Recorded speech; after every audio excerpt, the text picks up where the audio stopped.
Ladies and gentlemen, 1 2 1 2 1 2. I think we're live.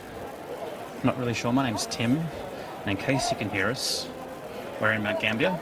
I'm just going to stand around here until I'm sure it's working.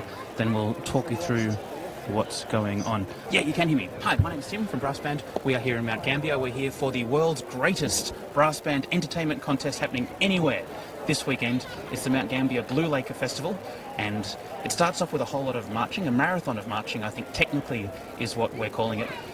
We have 5 bands competing in the parade of bands. So they'll be forming up just behind me over here, that gorgeous location, and then they'll be inspected, and we'll try and get some really close-up footage of the inspection so you at home can know how you should be doing things when you're getting ready for an inspection at a parade of bands. They'll be marching down this way. We have 5 bands. We'll be starting off with Creswick Brass. Ben Gray, drum majoring, playing Sladeburn by William Rimmer. Enfield City Band, drum major Phil Benger. We'll be playing the Liberty Bell. It's not, I've got any head shakes. It's not Phil. Phil will not be the drum major. Mount Gambier, City Brass. Tony Bolton, drum major, again Sladeburn. Portland Citizens Band, of course, they're the tremendously outstanding band who participated at the first ever national championships in Melbourne at Easter, just 6 months or so ago. Jessica Thompson, drum majoring there, playing El Dorado, and the final band will be hearing and seeing and experiencing on the parade of bands will be Eaglehawk Citizens Band with Hilton Hazeltine as the drum major, playing Victoria by Alex Lithgow. After all of the bands go up, we'll be coming back and we'll be doing some massed bands. I think previously we've heard Waltzing Matilda on the massed band, so we'll try and hear that as well. Then we'll be having a quick break. I'll be actually running up. You might be able to see it. See how there's a pub? Can you see the pub in the background, loyal viewers? Well, we'll be heading to the pub for very good reason, because we're going to get a very high shot of the world-famous Christmas pageant. It's the Mount Gambier Christmas Parade. I think there's going to be over 60 floats coming down. A lot of hard work have gone into these floats, and there's quite historical ones as well. Floats that have been around for a couple of years and get redone. And a lot of the local community, in fact communities from all over South Australia, come together to really put on quite a spectacle. So we'll be live with that from about 11 a.m. local time till about 12:30. So it's non-stop back-to-back action, compelling viewing. And then at about 1 o'clock we're going to run across and try and set up for the on-stage events in the world's greatest brass and entertainment contest. Of course, we have some adjudicators as well. Adjudicators, Paul O'Toole, we have Dwayne Bloomfield, lots and lots of people. And looks like band number 1 is just getting ready. They're thinking about setting up. They're looking pretty confident. Of course, this is the national champion band. It's Creswick Brass Band, looking resplendent in their green. We have Ben Gray, who's drum majoring. And he's drum majored before, he's told me, but he's never drum majored here. But luckily, we've got beautiful wide streets, beautiful, stunning sunshine here in Mount Gambier as well. What could possibly go wrong? Not very much at all. So you can see the drum major. There's Ben. He's just getting ready. He's going to be trying to probably get a right marker in position and just figure out how they're going to march down the streets. We might see if we can turn around a little bit and get a shot of where the march goes. So as you can see, brilliant sunshine. The most sunshine you could possibly have. So I'll be marching down that way. We might also see if we can just straighten up a camera shot for you.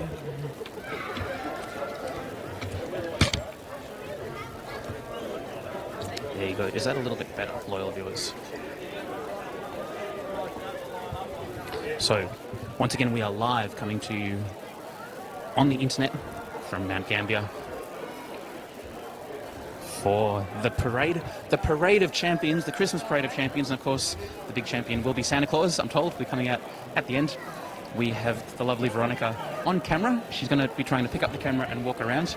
My name is Tim, and I've got a microphone, so you get to listen to me talk, you poor things. Oh, we're recording this as well, so it's going to be on YouTube. So hello to the future. If you're watching this as a historical archive 100 years in the future, hello YouTube. This is how we did it in 2018 at the Mount Gambier Christmas Parade. And we're going to take the camera off the tripod, I think, and come down and check out the inspection. As you can see, Ben Gray is getting the right marker in position as we come for a little walk. Now, of course, the drum major is in charge of the entire band, doing a drift walk. This is a champion band. Of course, it's the national champion band. I forget, it was either C grade. I think they D-grade champions. D-grade champions moved up into C-grade. I believe that's what's going on with Creswick. And I've been told they are aiming on getting up to Brisbane for the Australian National Champions 2019 at Easter time, Brisbane Town Hall. As the band comes to attention, we might see if we can come around the side a little bit and see if they are straight and in line. And we've got Keith. We've got Keith. This is Keith. He's the drill adjudicator, and it sounds like they've just gone a little bit early with the pre-attention, which is, and the band is at ease. As you can see, the feet have gone a little bit apart. Might see if we can get a slow zoom in on the feet just being a little bit apart. What a well-drilled band. They're looking absolutely sensational. I can't imagine there'd be anything that could be having points taken off at this point in time. Such a good-looking band. As we come back out again, we can see Keith having a chat with Ben. Keith, of course, is the very fair and impartial adjudicator who's here to make sure all of the bands are judged to the same standard. Terrific to see and hear that. So the band's going to form up. They have to be at attention. They have to be sparkly instruments. Their shoes have to be together. 45 degrees. Attention. Bang! Oh! Amazing. Amazing work from Creswick. So the band is now covering. That means they've got to sort of try and shuffle around a little bit to try and make sure they're in line. And sometimes it's a good idea, even if you're already in line, to shuffle a little bit so you look like you're doing something. That's what I find. Hot tip from Tim, who's really bad at marching. And you can see Ben going across to make sure they're evenly spaced ranks and files. I think there's supposed to be one sort of tall person pace across, or maybe it's two short people paces.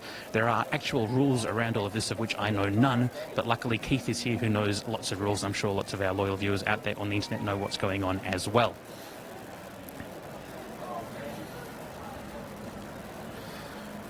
So we come across checking that everyone's in a straight line front to back, and that's either a rank or a file.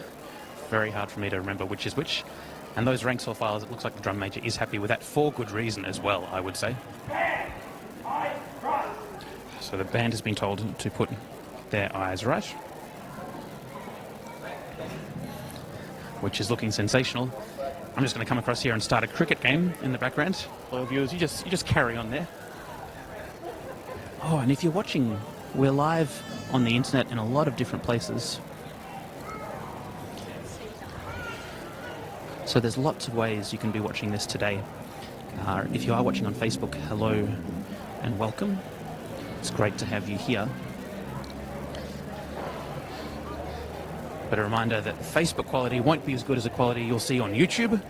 If you go to youtube.com/brassband or on brassband.com itself, eyes front and the heads whip around to the front. That was an outstanding manoeuvre there. Precision from Creswick. I struggle with my R's. Please excuse me, loyal viewers. So now we might just actually come around the back and we can just look for ourselves the ranks and files, the shiny shoes. This is the Australian champion band at the moment. There's no better band in all of Australia. That's why they won the Australian National Band Championships. And we'll be heading to the Band Championships 2019 up in Brisbane to come around the percussion section, the heart of the band, the heroes of the band. The band is standing at ease. They've taken their feet a little bit further apart, so not heels together, not 45 degrees. Don't they look great? Have to admire the green polo shirts as well. Inspired fashion choice. Absolutely inspired. So I think our drum major is just waiting for the official go-ahead from Keith, the very fair and impartial drill adjudicator, before they're allowed off and running. And according to the program, we'll be hearing Slade Burns. We might see if we can get ahead of them. The band is at attention again. The band is preparing to play. Very snappy, looking really good.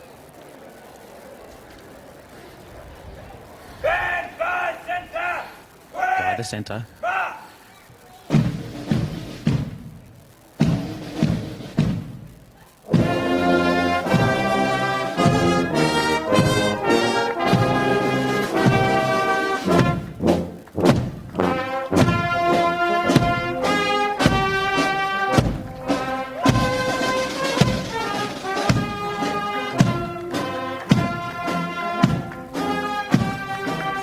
So loyal viewers, this is like exactly what it would be if you were part of the band. You'll be marching probably a little bit closer in. Brilliant sunshine. William Rimmer's Slideburn. Slideburn? Look at this. Perfection from the band here.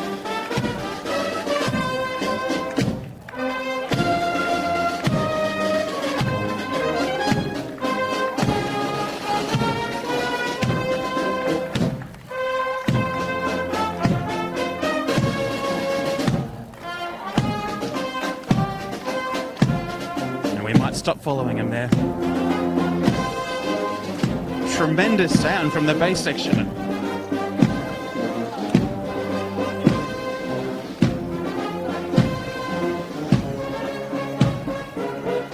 As we see Keith, Chief Drill Adjudicator, getting ready for action.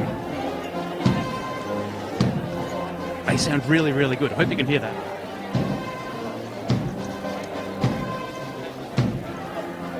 As we mosey on back down. Ready, thanks band, loyal viewers, my name is Tim. Hope you're enjoying the coverage. If you're not, that's okay. Hello sir, what's your name? Warren Holman. How you going, Warren? Doing well, thank you. How's your day been so far? Oh, pretty good, pretty warm. And what are you up to, all dressed up like this? We'll be marching with the Portland Brass Band. Fantastic. Did you get across for the national competitions? Yeah. Enjoy that? Yeah. Was that the first time the band had been to nationals? Yep. Yeah. Went well? Yeah, we won. Can't go much better than that. And you guys come to this contest every year, pretty much? Yeah. Fantastic. What are you playing for your march? I can't remember. That's all right. They all sound a bit the same anyway, don't they? And are you playing? Are you drum majoring? Yeah, What's your... play E-flat bass. Excellent. Hope it goes well for you today. No worries. Good on Thank you. you very much. All the action here. The members of the Portland Citizens Band ready for action. And we've got a car coming down. I'm not sure if this is legal at all. He's biting his fingernails. He's not too sure. Look at that. Very, very, very dangerous stuff here. Next band is forming up. We should actually get down there and have a little bit of a look at this next band. Hi, loyal viewers. Enfield City Band Chip is drum majoring Enfield, and they'll be performing for your viewing and listening pleasure The Liberty Bell by J.P. Souza. Of course, the fantastic French composer Jean-Philippe Souza, who did such great things for the banding movement just around about the turn of the century. Of course, Sousa's amazing band did come to Australia and New Zealand in the early 1900s, and it was quite a thing to behold at the time. Okay, Liberty Bell by Sousa. Chip looks like he's got it all under control. He's turned around, he's having a chat to the band. Slightly smaller band, you'll notice. Band is back at attention once again. Again, just making sure the ranks and files look good. We might see if we can come round the back of the band. As the band's covering at the moment, as you can see, they're just making sure, once again, they're really well lined up, and they're looking great. I'm enjoying the blazers. It's like it's a deep maroon colour. Another inspired fashion choice from the band here.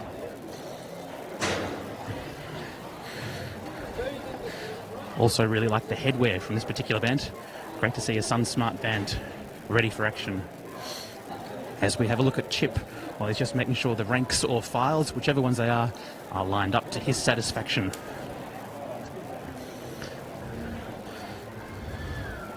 Look at that, picture perfect down the side. Enfield Brass with their eyes to the right.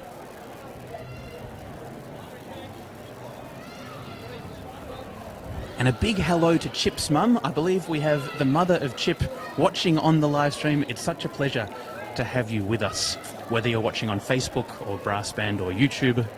Welcome, and if you're watching this in the future, if you're watching a recorded version of this, aren't you jealous you weren't here right now in the beautiful sunshine? It could be the most perfect day that has ever graced Mount Gambier. Hi, what's your name? Rika. What are you doing here today? We're watching the marching bands. Have you had a favourite band so far? No, not yet. I think this one might be my favourite one. They look pretty nice. Do you like the colour of the uniforms? Yeah. Yeah, I reckon. You're going to have a good day? Yeah. Okay, we'll talk to you later. There you go. This looks like the best band so far. We've heard it here first. As the percussion section is looking tremendously good. Really, really tight. Another hello to Chip's mum, who's watching on the live stream. Chip's doing a great job with the drum majoring. It's a really nice sized bass drum as well. Sometimes you see a band with like a bit of a compensating bass drum, where it's just a bit big for no good reason. This one's a nice tidy size, looking very nice. So this band, we're playing the Liberty Bell by John Philip Sousa, once they're given the official go-ahead to go ahead. We might see if we can walk backwards in front of the band as they come along here, just to see what happens. How are we going so far? Oh, all right, thank you, Tim. How are you? Yeah, going really well. The band's looking good? Sounding good? Yeah, so far they're good. Yeah. Excellent. Yeah, we've got a trainee drill judge today with us. Oh, good. Good luck. Hello, thank you. Okay, here we go. This is Enfield City Band, one of the hot favourites coming into this competition. As we just wait for them to come their way, we might hold here. Don't they look great? How privileged are we, loyal viewers, to get such a wonderful view as the band is told to carry on. And Chip turns around, about facing really nicely. Here we go. This is going to be the Liberty Bell. As you've never heard it before, Enfield City Band and the Liberty Bell. Here we go.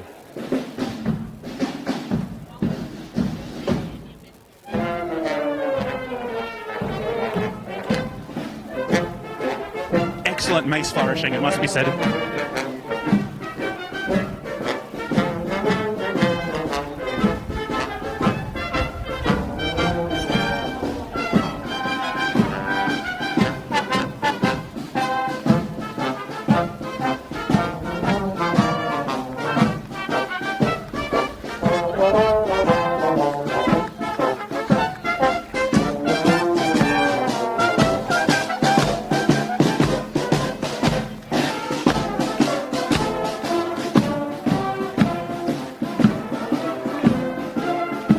And the crowd is going wild here. A lot of people clapping their hands, singing along. I don't know the words.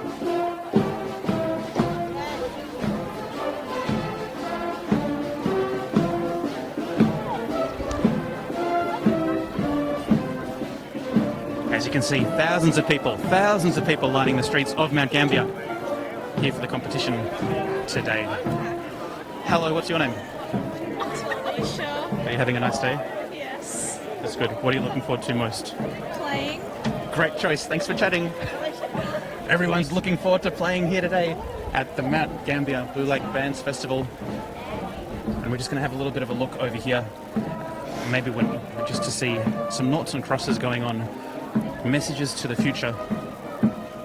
Very Christmassy game of noughts and crosses, because you can see the crosses are actually shaped like Christmas trees. Little triangular versions there.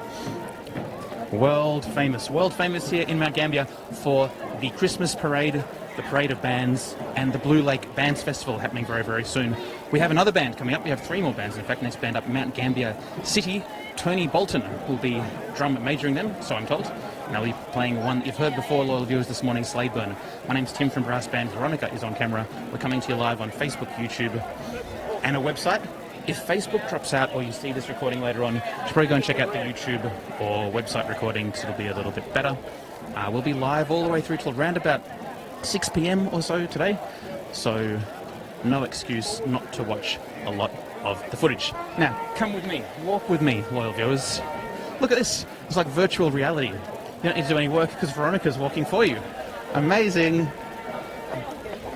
But her arm is getting sore. So, if you fall to the ground, loyal viewers, we apologise in advance. It's going to be fine. Big hello to all of our friends watching in the UK, of course. Don't be too jealous. You're missing out on the world's greatest brass in entertainment concert happening here today. Mount Gambier, of course, is known as the Blue Lake City because of the wonderful blue lake they have here in the city. And you can see that reflected so nicely in the blue waistcoats of the band. Here we go. So, the band is at attention. We've just heard Tony Bolton let them know they should be at attention. Again, sensationally sensible headwear from the band, augmenting their lake blue waistcoats with the traditional black wide brim hats that are so famous here in Mount Gambier. Excellent dress, excellent drill, standing at ease. It's almost too easy, I'd say. Look at this, the hometown band.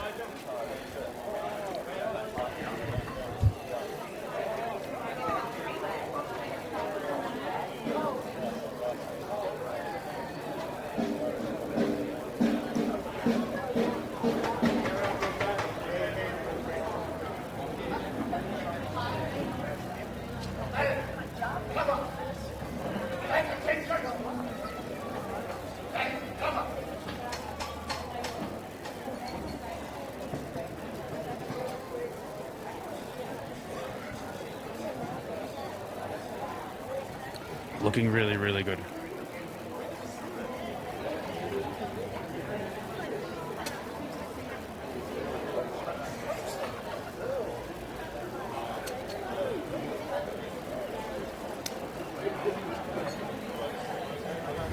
So, loyal viewers, you know the drill by now. That was a joke because it's called the drill inspection. Great shoes, the crowd is saying. Looking really, really nice. The shiny bits there. They're spot on. They're spot on this morning. Everyone could be an adjudicator. Looking sensational. Those great lake blue waistcoats are very flattering to all members of the band. Best looking band so far. And I think that could be the best looking bass drum we've had as well. And I think we really need to admire the cornet player just here on the right. Look at that 90-degree elbow. That is absolutely outstanding positioning by the band. Looking like they'll be going for a win. As we look at the ranks, of course, the ranks are the ones that go right to left if you're standing back to front, and if you're standing on the side, then they're the ones that go left to right. I hope you've got that, local viewers. They're just getting put into position. Number 4 has been told to go back a little bit. Third rank, steady.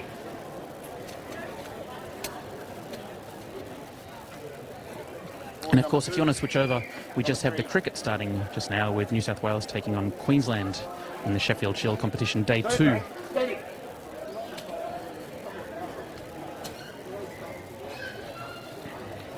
Queensland resuming at 1 for 23 in their first innings. In response to New South Wales, all out for 279.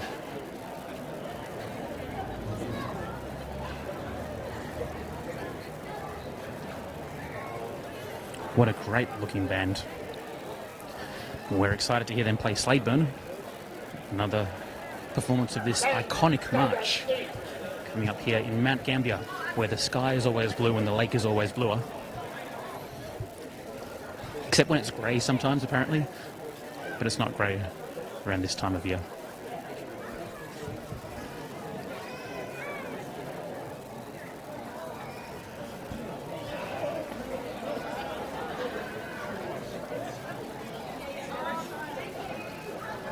As we come back,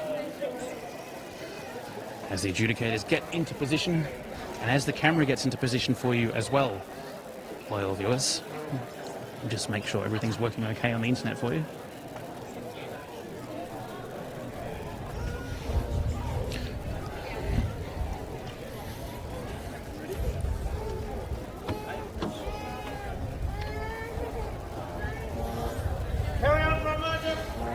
The drum major's been told to carry on. So Tony Bolton, the esteemed drum major.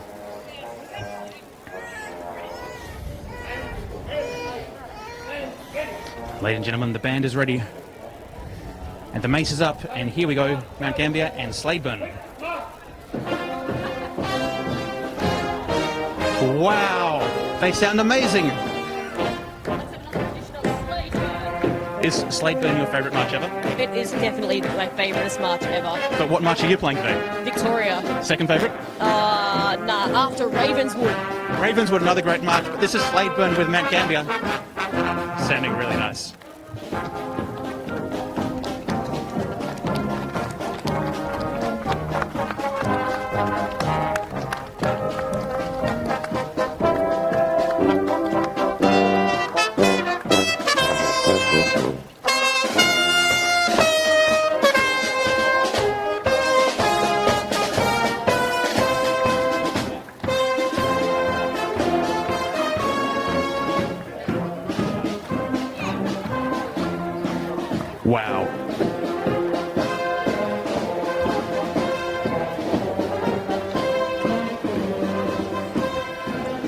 Amazing playing by the band here.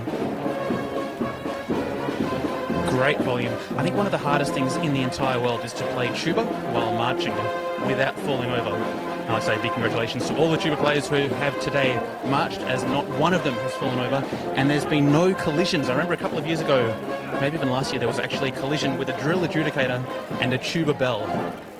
Of course, this is brass banding it's a musical pursuit, but it's also a bit of an extreme sport from time to time. And of course, I don't know if you've yet heard the good news, but the Australian government is currently being successfully lobbied to include brass band subscriptions. So the fees you paid to play in a brass band will be soon covered by your health insurance provider, because playing brass bands is so good for you. That may or may not be true, but it's possible that one day they will be lobbied to allow that to happen. But anyway, brass band's the best thing in the whole world ever, except maybe concert bands sometimes, or pipe bands at other times, as people all around agree with that. We have 2 more bands to go on the march. Next up is Portland Citizens Band. I believe these guys actually won the street march parade of their first ever Australian National Band Championships in March, in Methodist Ladies College at Easter time. Portland, of course, as we're going to see, probably have the most outstanding uniform you will ever see any brass band wearing anywhere in the entire world. My apologies to Grindthorpe, if you are watching. And those bands with maybe not quite the electric red with gold trim that Portland Citizens Band have got. Portland Citizens Band, I believe, around about 130 years old. So they're a band that have been around for a very, very long time, and they're exceptionally well drilled. How about that? Can you see the gold trim on their caps?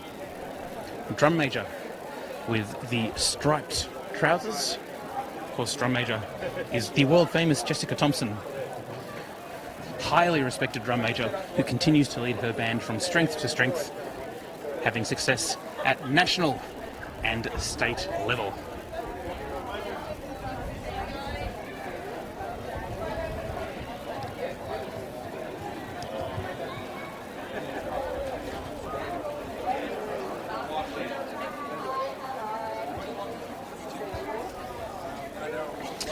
You might notice that Jessica Thompson actually has a whistle around her neck, as we get in a little bit closer on that. Not all drum majors use the whistle. It really does advance the degree of difficulty quite significantly. And a reminder, if you are joining us in the future sometime, because this is all being recorded, welcome. Great to have your company. This terrific day in Mount Gambier. Even the cyclists, the local cyclists, have come down to check out how it's going as we just get into gear here for Portland Citizens Band performance. Very confident work there by the drum major. As we come down the side, and sneak behind just to have a look at how they're going. And this is one of the finest tuba lyres you'll ever see in your entire life. Wonderfully positioned, a wonderful marching sized tuba as well. So good to see Portland Citizens Band representing brass bands of Australia and Victoria and the world, looking so sensational. Another very, very nicely sized bass drum. We'll see here. It's not about how big it is, it's about how hard you hit it. No, it's about how well you play and how much fun you have. Great work from the percussion section. Look how straightly aligned this entire band is. You can see why they had such success at national level just a few months ago. I have heard a rumour as well, it is actually real gold that trims the brims of the caps. May or may not be true. It is honestly a rumour that I have heard, that I did start myself. Loyal viewers, if you do want to type in on the chat, you can do that. And people will see you chatting. Of course, we're streaming to 3 different places. Hello to everyone watching on Facebook. Hope you're enjoying the coverage. Hello to everyone watching on YouTube.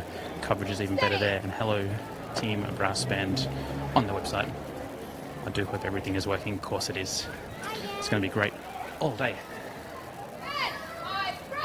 Eyes front. Look at the snap of the neck as the band turns to face the front. That 180-degree turn. Amazing work from the band. Super, super exciting. As we're about to hear them play El Dorado by Greenwood. This is Portland Citizens Band, one of my very favourite bands in all of Australia. Of course, they're a regularly attending the Mount Gambier Blue Lake Festival. I can't even remember if there was a time where they couldn't come across. Speaking of significant amounts of time, big congratulations to Alan Woodham. This is his 20th year organising the band component of the Mount Gambier Christmas Parade, Blue Lake Band Festival, doing such great things for community music making in Victoria. Ladies and gentlemen, in the brilliant sunshine and the perfect Mount Gambier weather, we're about to see and hear Portland Citizens Band with their esteemed drum major, Jessica Thompson.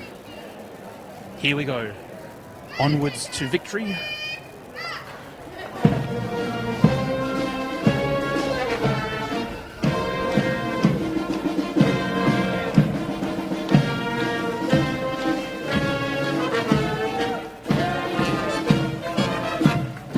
And this is a quick march indeed.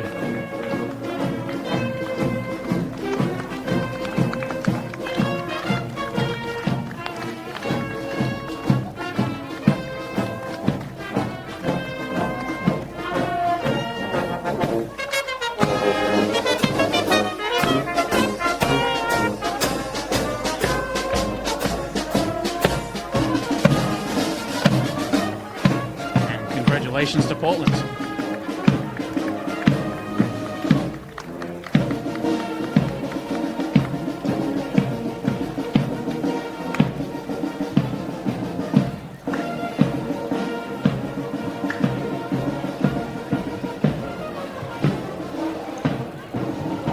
Ladies and gentlemen, my name is Tim from Brass Band. It's an absolute pleasure and honour, a privilege, highlight of my life to be coming live to you from all the action here at Mount Gambier. We're having the best time as possible to have, which is pretty great because we have good times quite often here at Team Brass Band. We have one more band coming up, Eaglehawk Citizens Band, playing Victoria by Alex Lithgow.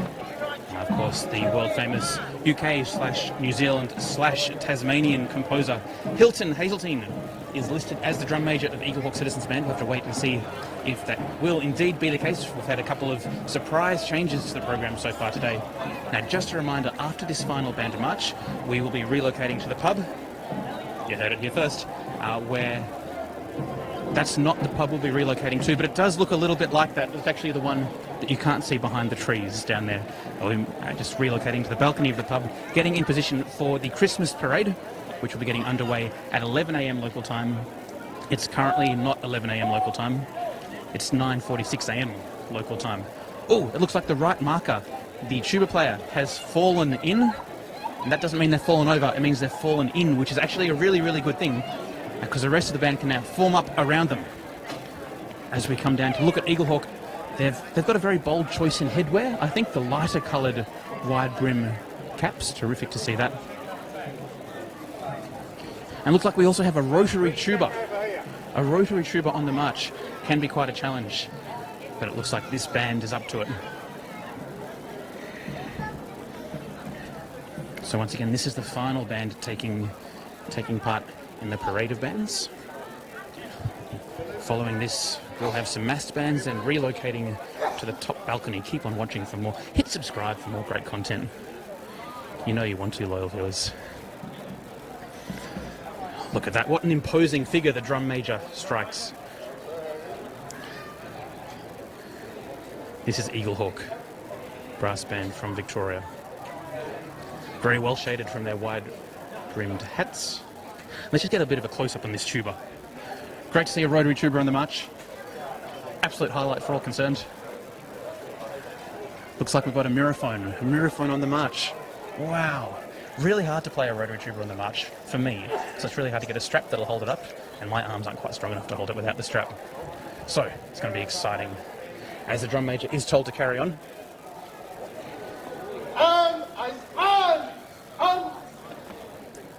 A very attentive band so far.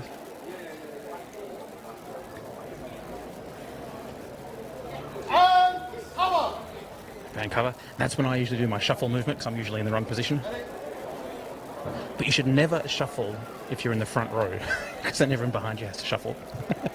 By row I might mean rank or file. Not even I'm sure.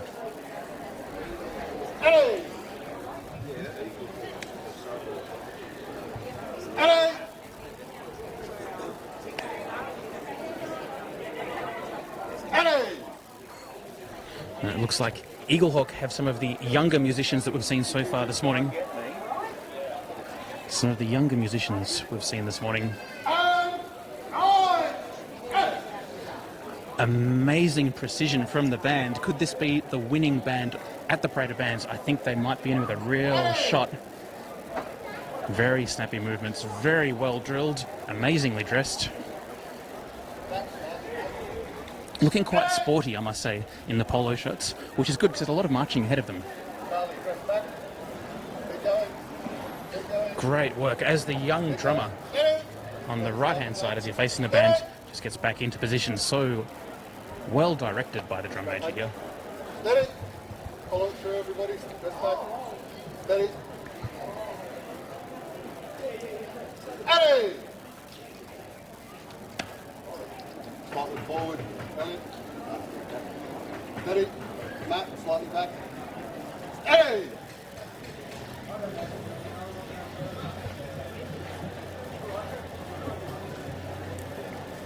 Excellent work.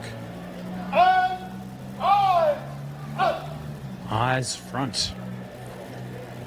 As the band whip their head around once again. Great work from the drum major here. Terrific work by the band as well.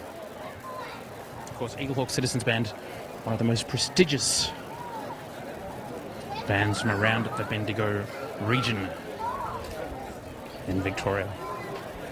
We'll be listening to them play Victoria. Of course, Victoria is actually quite a poignant choice of repertoire. It is one of the pieces that was played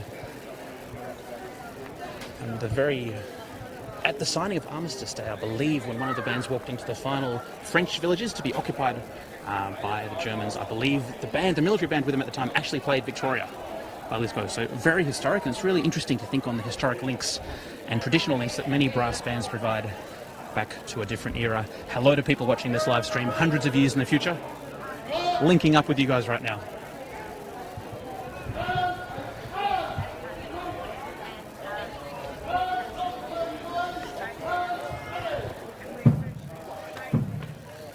Great work by the drum major. Did you see that?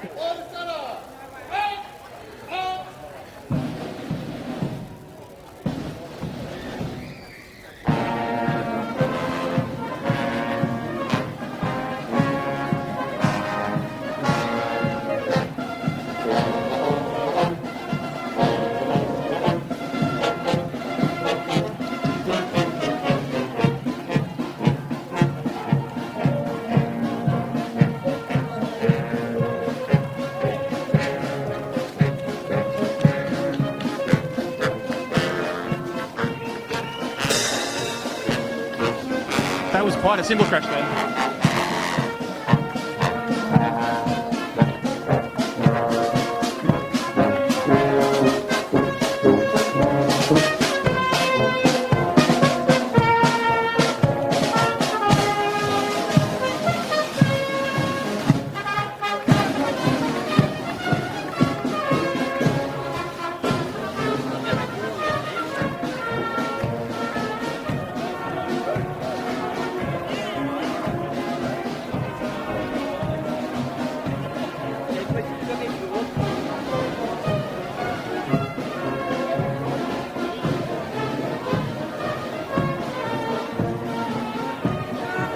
Really big sound from Eaglehawk. Very impressive. Now, although they are the last band to march down by themselves, we're moving into massed bands time, because what is better than one band marching down the street? It's 5 bands marching down the street. They might even be playing the same piece of music. We hope so. I have to actually find out what they will be playing. In previous years, we've been hearing Waltzing Matilda on the march. I might just pop in and see if we can find someone, maybe one of the Portland musicians can help us out by letting us know exactly what is being played. We might see who we can speak to, just looking around a little bit aimlessly to figure out what's happening next. I can tell you, big picture, what's happening next. Massed bands, short break, Christmas parade, short break, frantic stress as we set up inside the hall, coming back smoothly without any technical hitches for the inside seated component of this world's most fantastic brass in concert in Mount Gambier program, live streamed exclusively on the internet to everyone for free. Really glad to have your company. I'm just going to see who we can speak to next. I need someone who's making eye contact, who's kind of smiling a little bit, who looks like they want to speak and not get trapped down inside a euphonium, as that young man's seems to be just at the moment. Okay, we're going to come down to the front and talk to some of the Mount Gambier musicians, I think. Or not. Yeah, we are. Walk with me, loyal viewers. Walk with me. Let's have a look and see how we can see from the Mount Gambier band and how they're enjoying themselves so far. Oh, actually, we might go and have a chat with Creswick since they're right down the front where all my stuff is. Hi, what's your name? Michael, I'm Tim. Nice to meet you. Nice to meet you. Do you play with the Mount Gambier City Band, or do you just like the outfit? No, I play with them. What do you play? I play tuba on stage and then I'm marching on second trombone. Sensible. Have you ever marched with a tuba? Yeah, it wasn't fun. No, way better with trombone. What are you playing on stage? Not instrument-wise, but like repertoire-wise. What are we doing? Yeah, the test piece for for Open D grade. Yeah, Legends in Brass, Arsenal, Evening Song, and Flying. What's it called? Flying to the Sky. Flying to the Sky, classic piece. Hey, yeah. And did you have fun on the march? No, it was a lot of fun. It was a lot of fun. Is there massed band marching coming soon? Is that? I think there is. Yeah, and then there's a fun parade one. Yeah, Christmas parade. Yeah. Keeping it. I think we've got something. Can you like disclose what you got planned, or like It's a surprise. It's secret. Okay, we'll have to wait for that. Do you know what the bands are playing on the massed march? Waltzing Matilda. Yeah. Do you need music for that, or you got it memorised? Yeah, there it is. Definitely. How long have you been playing in brass bands for? Played in Melbourne brass bands for a while. Which bands in Melbourne were you playing with? Played in Hyde Street. Did some stuff with like Western Brass, just those three bands. Yeah, for a little bit, for like 4 or 5 years. And what brought you to Mount Gambier?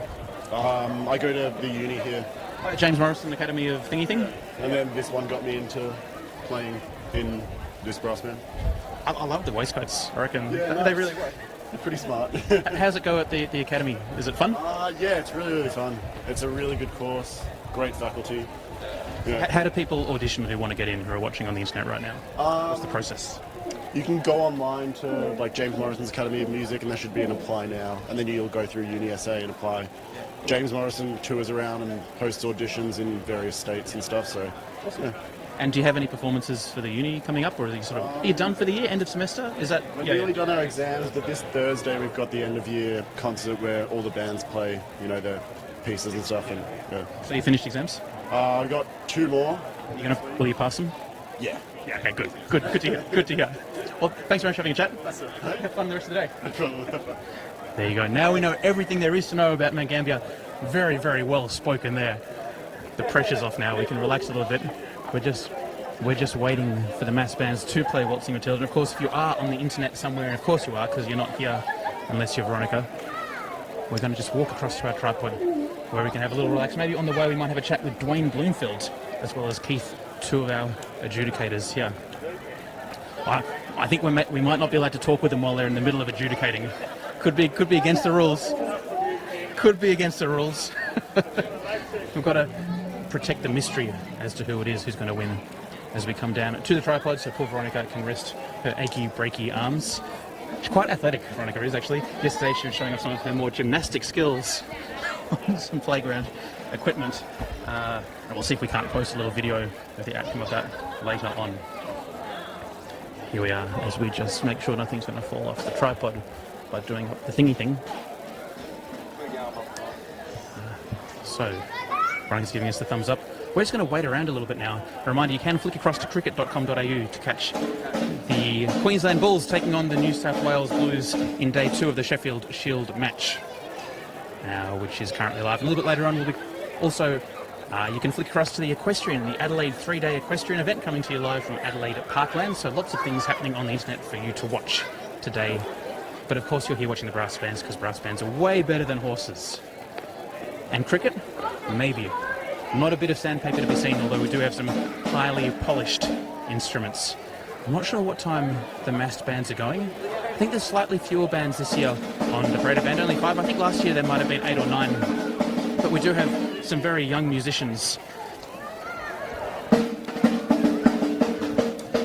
who are quite impatient, getting ready to go. Great skill. An amazing drum roll there, and a flourish at the end. Of course, this is one of the members of Creswick Junior Band. Creswick started up their youth band. I think this little one might be a little bit too young to be part of the Creswick Juniors, but well on the way to auditioning to becoming a fine percussionist and or musician in the years to come. As the applause goes wild and we see the bows being taken, we are still just waiting around for the greater bands. But I might come across and have a chat with Alan Woodham and see if Alan wants to have a chat. Alan's just standing behind me, and I'll just see if he wants to have a little bit of an interview with me on the internet. Alan, would you like a quick chat? How you going?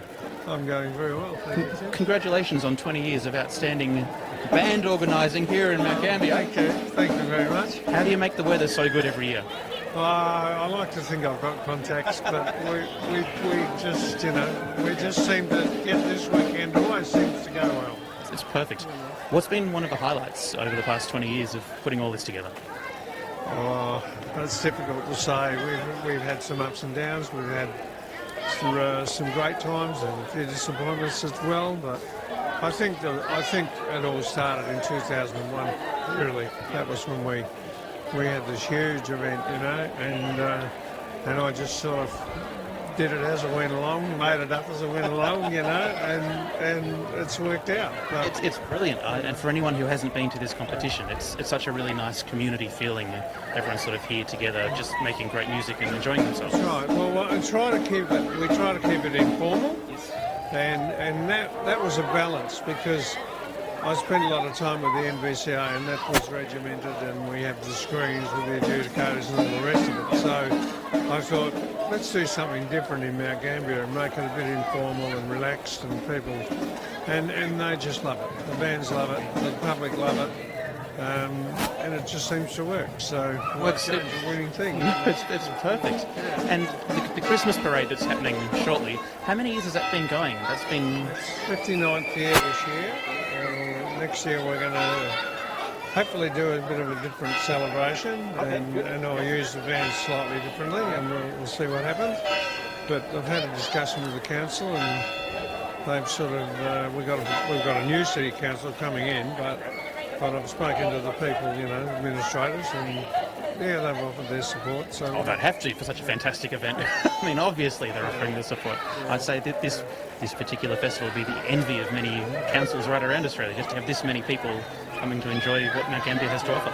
Yeah, I think so. I mean, you look at the crowd we get in the street, and they just love the bands. I mean, if I can't get bands here, I've got to go and hide somewhere. What are the most bands that you've had here, do you reckon? 2001 would be the most we had. I think, from memory, we had 18, I think. Wow. And we had them from all over Australia because it was a federation one, But and banding goes up and down. Banding varies. We get bands this year that we don't get next year, and then one band will be short of players or whatever. And that's the other thing. I don't mind who plays with who. Yeah. That's fine, as long as they recognise the spirit of what we're doing, So it's a great spirit too. Congratulations on getting all this together. It's really fantastic. And thank you so much for all your work. The live streaming is marvellous. When you can watch people like Howard Taylor and the adjudicator you had from England in Sydney, and hear those sort of comments, and I'm quite often, I often express myself when we're doing the presentations, tell them I've got to play the hymn tunes properly and stuff, but to hear these level adjudicators say similar things to what I do, I think, maybe I do have a few clues, so it does, it's really great, Of course, there's got to be someone behind the scenes who knows what's going on. Yeah. But enjoy the day, Tim, and thanks again. Thank you, it's so nice to be here. Thanks very much. There you go. The man behind the music, Alan Woodham. This, of course, marks his 20th year of being involved in this terrific festival. 18 bands coming to Mount Gambier in 2001 for the Federation celebration of the Blue Lake Festival. A few less this year, luckily, I think, because I need to go to bed at some point later on tonight. but the music just doesn't stop. We've got young musicians absolutely going for it, hammer and tongs. Hope you're enjoying the coverage wherever you're watching from. My name's Tim from Brass Band. If you're just tuning in for the first time ever and you're thinking, what is this guy talking about? The answer is not very much. I'm just filling time until the next performance happens. We like to go around and live stream brass bands and French horns and pipe bands and concert bands. Lots of stuff. We try and keep it all free for people to watch, just to make the movement a bit bigger and to just expose people who might not know about brass banding quite as much. Of course, the more people who are involved, the more fun it is for everyone. And the thing about brass bands and community bands in general is, yes, it's about the music, but it's about so much more than the music. It's about the people as well. And everyone's got a story. Everyone's in there playing their instrument, having fun for some reason or other. And it's really interesting to hear sort of the very, very high level championship grade A grade bands playing at such a high level, then hearing the bands play at D grade also playing really nicely, and just people having different motivations to be involved and to come together at their own free will to share their music making, hang out and have a really good time. And the really good time is what we are all about here today, as well as some mutual musical satisfaction is what we're hoping for. As we hear a bit of a drum roll in the distance, I think we've got some movement with the massed bands starting to look like they might be thinking about forming up, but I'm not sure what time that will be. So in the meantime, I'm just going to walk around behind the camera so you don't have to look at my terrible face much longer. And just get some beautiful panning shots. Oh, check out the view, ladies and gentlemen. That sky is very, very blue. It's extra blue here, I believe, in Mount Gambier because it actually reflects the blue lake.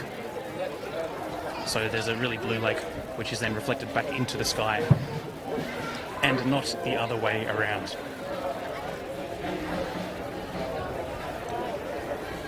Now, I think maybe we should go for a wander if we're filling up to it and see if we can grab a few more interviews. We might go and stop by Team Creswick first and see how they're going. It's great to have a chat with some of the Mount Gambier band.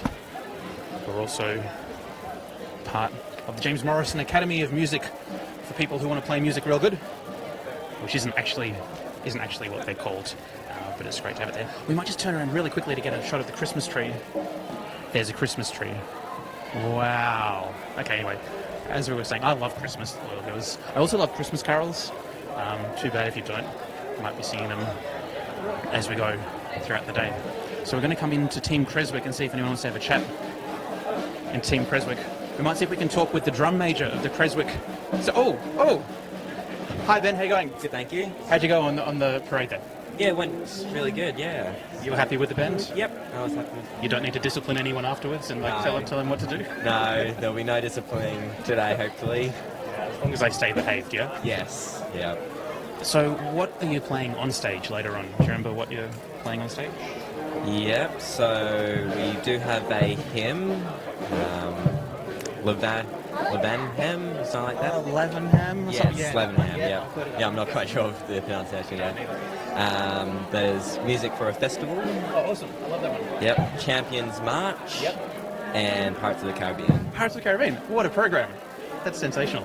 And tell me, you won D grade at Nationals? Is that... Yes, yep, so Brass Band did win D grade at Nationals. So this is the Australian champion D grade band at the moment?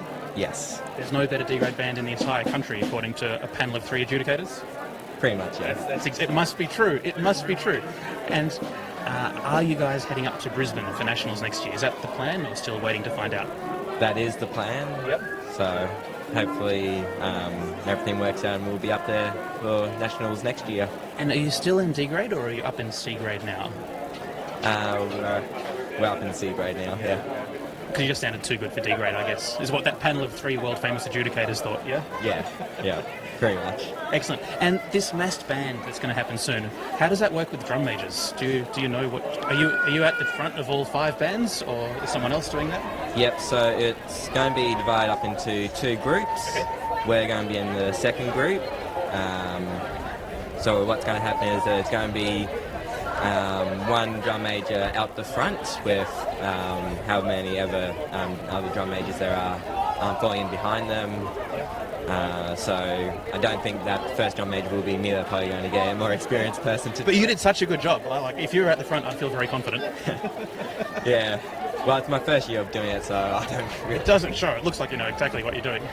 Yeah. So congratulations for that. Thank you. And when you're doing the Christmas parade, do you have to dress up, or is there anything you can let us know, or is that still a secret at this point in time? It's okay if it is? I'm going to keep that a secret. Okay, no worries. It's the second band that's keeping it as a secret. It's going to be big money, I think, for the most entertaining band on the parade. It's something like that. There's a prize of some kind, but it's all about having fun, yeah? Yeah. Excellent. Well, congratulations. Thanks for having a chat, and we look forward to seeing you at Nationals. Yeah, thank you for having me. There you go, that's Ben Gray, drum major of the very best D-grade band in all of Australia, as independently selected by a panel of 3 world-famous adjudicators at Easter. Well done, Creswick. Now, we're going to come up here and see if we can talk to some people. I think we have Eaglehawk behind us. No, we have Jessica Thompson from Portland Citizens Band. Hi. Hi, how are you going? I'm good. How are you, Tim? I'm really good. Hi. You're live on the internet. Thank you. I don't think she really means that. Congratulations, that was a really good march. Thank you very much. It was lots of fun. How often do you guys practice? I think we did 4 practices leading up. Usually we do more, but it's been pretty bad weather lately. Yeah, no stress. And you guys went to Nationals for the first time ever? Yes, we did. We won the D-grade marching competitions. That was cool. Wow, that's pretty cool. Yeah. Are you going to get up to Brisbane for the next Nationals, or that's a little bit far A away? little bit too far, but we're aiming for states next year in Ballarat. So. Oh, that'll be fantastic. Yeah. Well, good luck. Hope it goes well. Thank you very much. Thanks for the chat. Thanks. Bye. Bye. Jessica Thompson from Portland Citizens Band. Of course, that is real gold on the trim. Okay, we're going to sort of slide into Eaglehawk Band and see who wants to have a chat. We might see if we can have a chat with the drum major of the Eaglehawk Brass Band, with the drum major of... We're just going to see if we can have a chat with the drum major here. The drum major here. He's deaf, and that may be why he's the drum major. No, sorry. Hi.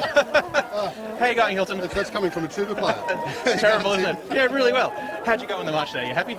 Oh, well, we got to the end. That's a And success. we were playing when we stopped. That was a good thing. Perfect. And what are you doing for the Christmas parade? Are you dressing up? Can you tell We are the dressing millions up. of viewers at home? We are dressing up, and the millions of viewers will have to keep tuning in to watch. Oh, exciting. Not giving the game Wow, away. you're the third band in a row to not tell me what's going on. There must be something up. There's some secret squirrel stuff going on, and I can't reveal, but it's a bit of a nautical theme.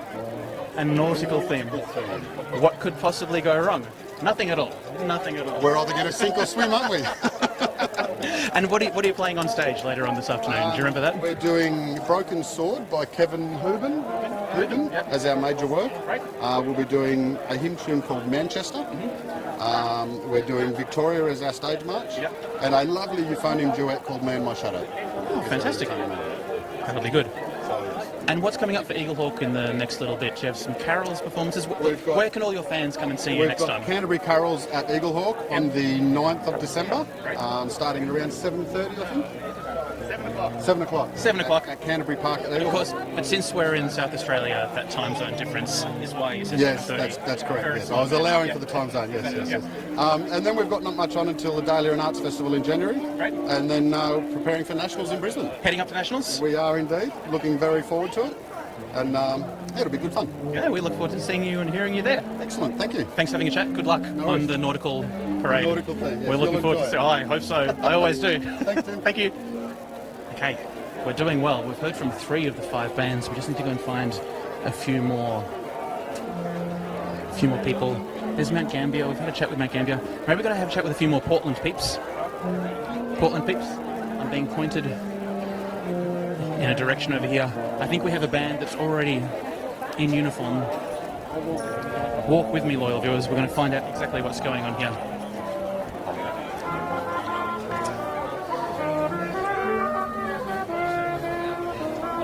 Hi. How you going? Good, how are you? Amazing. What are you dressed up as and why? We are martial arts fighters. Yes. Because we are playing Kung Fu Fighting and Make a Man Out of You from Kung Fu Fighting Real. And which band are you from? I'm from Warrabringa. Oh, fantastic. And you guys didn't march on the street parade, you're marching in mass bands, yeah? I think so. I think so, that sounds good. Yeah. What are you playing on stage later on? So we've got Egyptian March, Free World Fantasy. Where are we? Dem Bones featuring Trons. Oh, amazing. Oh, sorry, what's your name? I'm Christopher. This is Christopher, who plays Dem Bones with Warrabringa. Wow. And you'll have to wait and see what we're doing as well. There's something special on it. Something special coming up as well. And I'll him as Reflections in Nature. Oh, that's a really nice one. Ah, great choice. Was that your personal choice? No, I don't I feel as a trombone player, you have a lot of musical direction within the band. Yeah. No, not really. And are you enjoying yourself today? Did you get in last night or this morning, or what happens with? Last night, so I've had a bit of a relaxed morning. That's good. Good. And you're heading back tonight, or staying and then heading back tomorrow? Head back tomorrow. Okay, that sounds very sensible. Rush back. No, rushing is not worth it, is it? Especially as a trombone player, never rushing.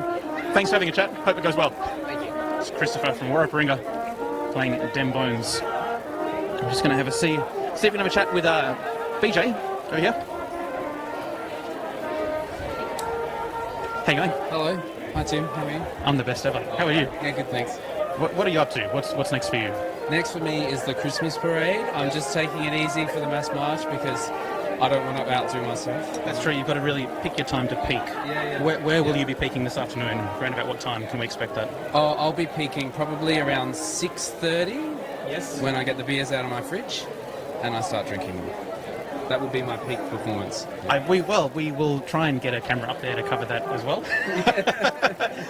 What are you guys? That's only legal in Canberra. Where are we at the moment? Mount Gambier. So. We're so close. It sounds the same. Canberra, Gambier. And are you performing with Warraparinga? I'm performing with Marion today. Marion, yes, great. And what's Marion doing on stage? We are Force of Destiny for our own choice. Yeah. And yep. And some old salvo thing for him, and something Strauss for a march. Something Strauss? Something Strauss for a march, yeah. Are you having a good time so far? I'm having a great time. This is a great day. Are you guys heading up to Nationals? I think you have to go. I'm not in the mass march. Not in the mass march? He's peaking at 6:30 p.m. Fun. Yeah. A very disappointed drum major. Looks like the heart and soul of the band won't be on the mass march. Is that fair to call you the heart and soul of the band?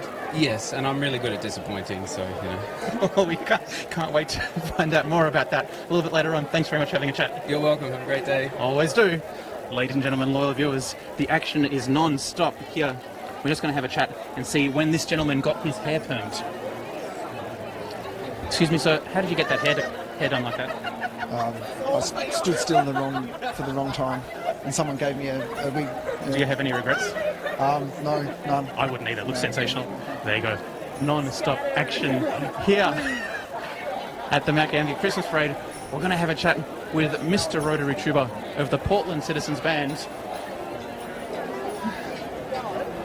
Hi, how you going?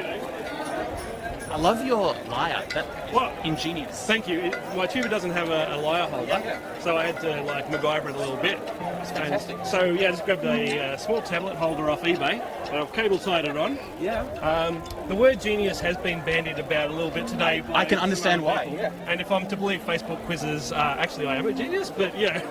I see no reason to disbelieve the quizzes. But anyway, I thought it works, and that's the main thing. Yeah, it's always fun with a tuba lyre. They sort of point out, even if you do have a lyre holder. Yeah, you can't get the right angle. Yeah.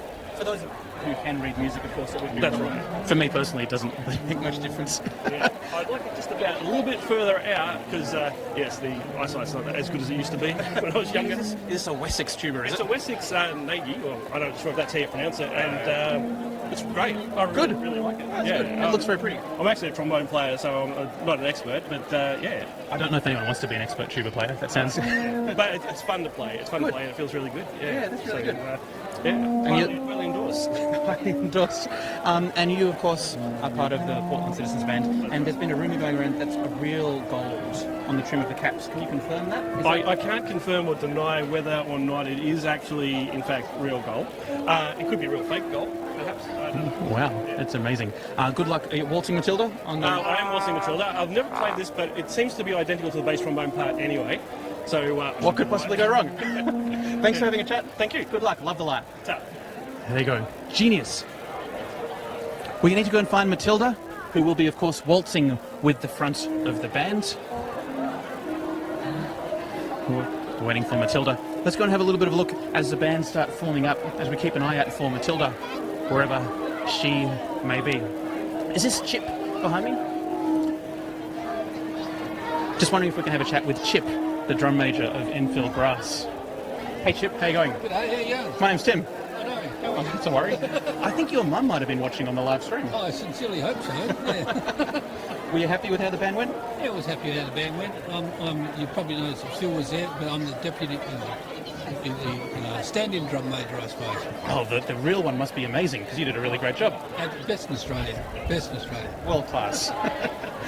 What are you doing on stage later this afternoon? Do you remember?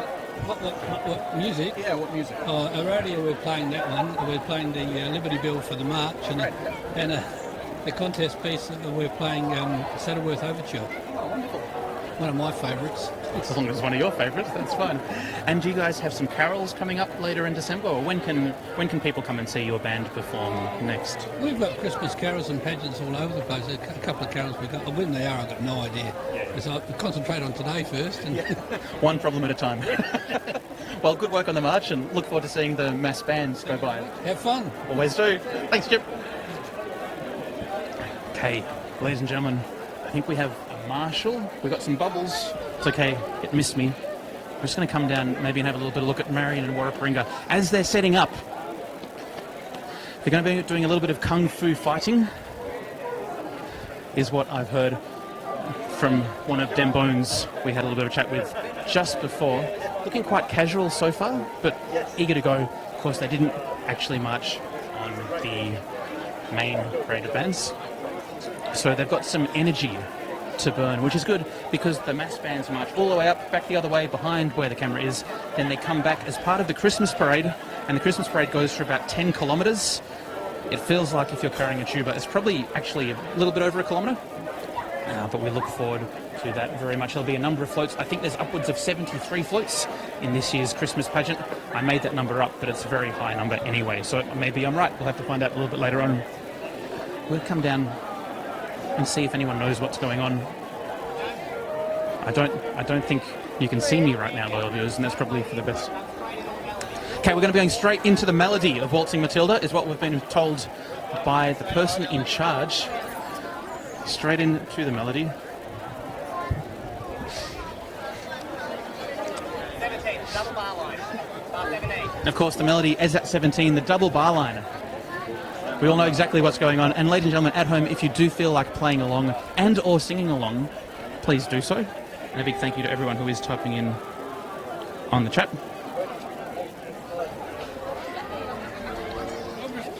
What was that, sir? Oh, we have an ANZ ATM up the back of the band. Might be time for a bit of a withdrawal. Don't know if we want to deposit anything at this point in time. So, as we come up, here we are with the ANZ ATM. Hello. How long have you been an ATM for? Is that 4 fingers or 5 fingers? Do all ATMs have 4 fingers? This is amazing here. And will you be participating in the march later on? Oh, fantastic. And do many ATMs march, or are you quite special? Very special. You can feel it here. Thank you very much, ANZ ATM. We'll come and make a withdrawal later on. There you go. ATMs on the march. Mount Gambier has it all. Very, very, very exciting. That's the whistle. That's Jessica Thompson, who we heard from just before, the drum major of Portland Citizens Band, trying to get the massed bands in order. Trombones go at the front because they're the most dangerous instruments. If they slip, there could be trouble for absolutely everybody. So this is going to be Waltzing Matilda. It's from the double bar line, not playing the introduction, double bar line at 17, straight in with the melody. And this is how massed bands form up in Mount Gambier. With dignity, high level of intelligence, and absolutely nothing going wrong. Looks like we'll be having about 10 ranks across. I'm not sure. This, of course, is not adjudicated for drill. But we do have a marching block. Not often you hear the marching block, and that'll be coming out over the top, as hopefully everyone will be playing Waltzing Matilda.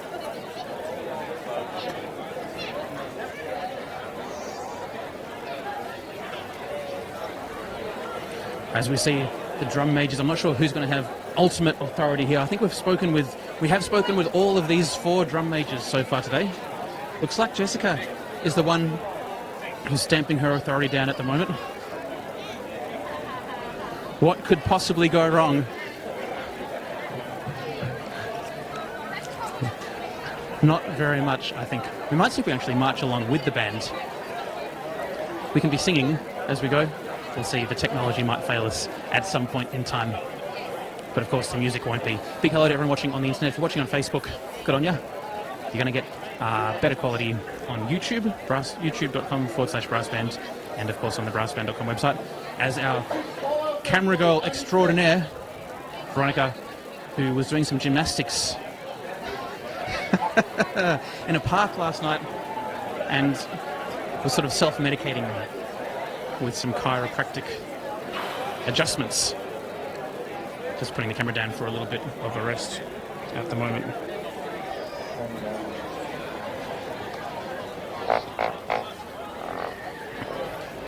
Okay, so we have 1, 2, 3, 4, 5, 6 in the front row. That looks like maybe 12 in the second row as we get things in order. So are you the boss? No, God no. Who's the boss? Jess. Jess the boss. Portland, she's over there. Okay, good. So do you just stand out the front and wave a stick and no one watches, or what? Pretty much. Yeah, great. And I've got to stand in front of all the bass trombones, so I'm going to be deafened by the time we get down the other end. Oh, good luck. Oh, can trombones march behind each other, or do they sort of like poke in the back of the head? We'll find out soon. Yeah, that's exciting. Good luck, front row trombones. You feeling confident, Ben? Yeah. I'm fairly confident. What could go wrong? There wouldn't be a stampede, would there? Well, you never know. You never know. We're all competing against each other, so... Yeah, just a bit of a trip or something on the way across. Oh, we'll hope that doesn't happen too much. Okay, we'll keep on going. Best of luck. Try not to trip over. Looking amazing. 6 across-ish. Maybe it's 7 across. 6.5 across. Very straight ranks-ish. You can see right down the middle. Precision right marker there from Portland Citizens Band, doing a terrific job. Of course, can neither confirm nor deny the gold trim is real gold, which means yes, it is real gold. So this will be Waltzing Matilda from the double bar line at 17, going straight into the melody, no introduction. If you do have the arrangement at home, please sing along. I can sing along as we go if you want. I don't even know if the stream's still going. Oh yeah, it is. Hey, everyone watching on the live stream. We're going to have the Christmas parade in about half hour. And it's recorded as well, so it's probably all going to go on YouTube. Oh, it sounds like an ambitious trombone warm-up happening over there as well. Got to really be limber for Waltzing Matilda. Tightly bunched. And as you can see, I think we're probably up to around about 5,000 or 6,000 people lining the streets of Mount Gambier here to see the massed bands, and hopefully they don't all go home before the Christmas parade happens, because that's pretty cool as well. As we just look around the gorgeous Mount Gambier. I did mention before, I can see a marching Glock at the back, very festively decorated. So this will be the second time you see most of these bands, except for the first time you see Marion and Warwick Ringo today. And then we'll be having the Christmas parade, the Christmas pageant, where the bands will be in action once again.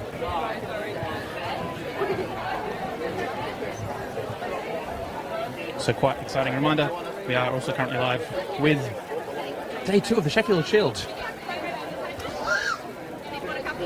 Drum majors will be putting the maces up at the end of the march, we think, we hope. Looks like all of the bands are going at the same time. There was talk they'd be split into 2 groups, but that seems to not be necessary at the moment. Okay, Waltzing Matilda, massed bands, unrehearsed. What could go wrong?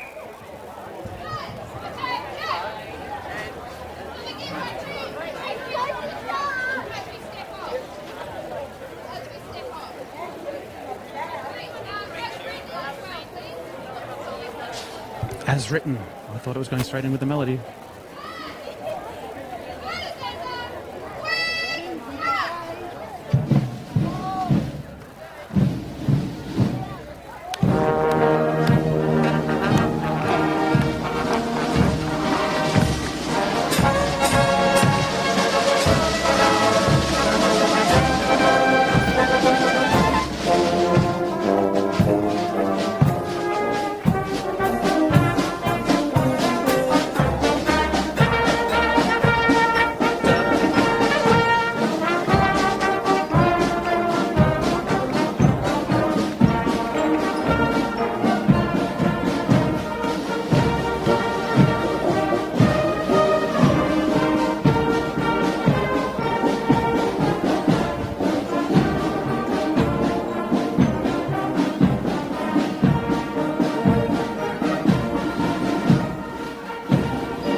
So, this is what a mass band looks like on parade. This is Waltzing Matilda, live from Mount Gambier Blue Lake Bands Festival, the very best brass band entertainment contest in the world. This weekend, live to you on the internet for free, with zero exploitation of any of the bands involved. Hope you're enjoying the coverage. We're actually going to go to a short break, because we can't look up too much further. So we need to go back the other way as we reverse gently for the Christmas parade, starting in about 30 minutes' time. I'm going to see if I can switch to a holding slide and stay live. Oh, maybe we'll just turn the microphone off. Actually, we might just stay live and you can watch us walk all the way up. Whoa. As nothing is broken. So the bands are going one way, we're going the other way. So we've got about 10 minutes to get upstairs for the Christmas parade, following which we run across to have a look at the on-stage events here in Mount Gambier, where the blue sky is also blue because it reflects back up the blue lake of Mount Gambier. There's also a sinkhole here. Excuse me, ladies and gentlemen. So I think we'll cut the microphones, leave the cameras going, and you can walk with us as we enter the pub and reset for the Christmas parade, which is due to go at 11 a.m. local time, which is 11:30 a.m. local time for other people, and probably 2:30 a.m. other times for even other people. Okay. Hope you enjoy that little walk. I'm going to turn the microphones off. You'll watch us walk all the way up. Thanks for watching.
2 2 2 2. 1 2 1 2 1 2. Loyal viewers, can you hear me? Can you hear me?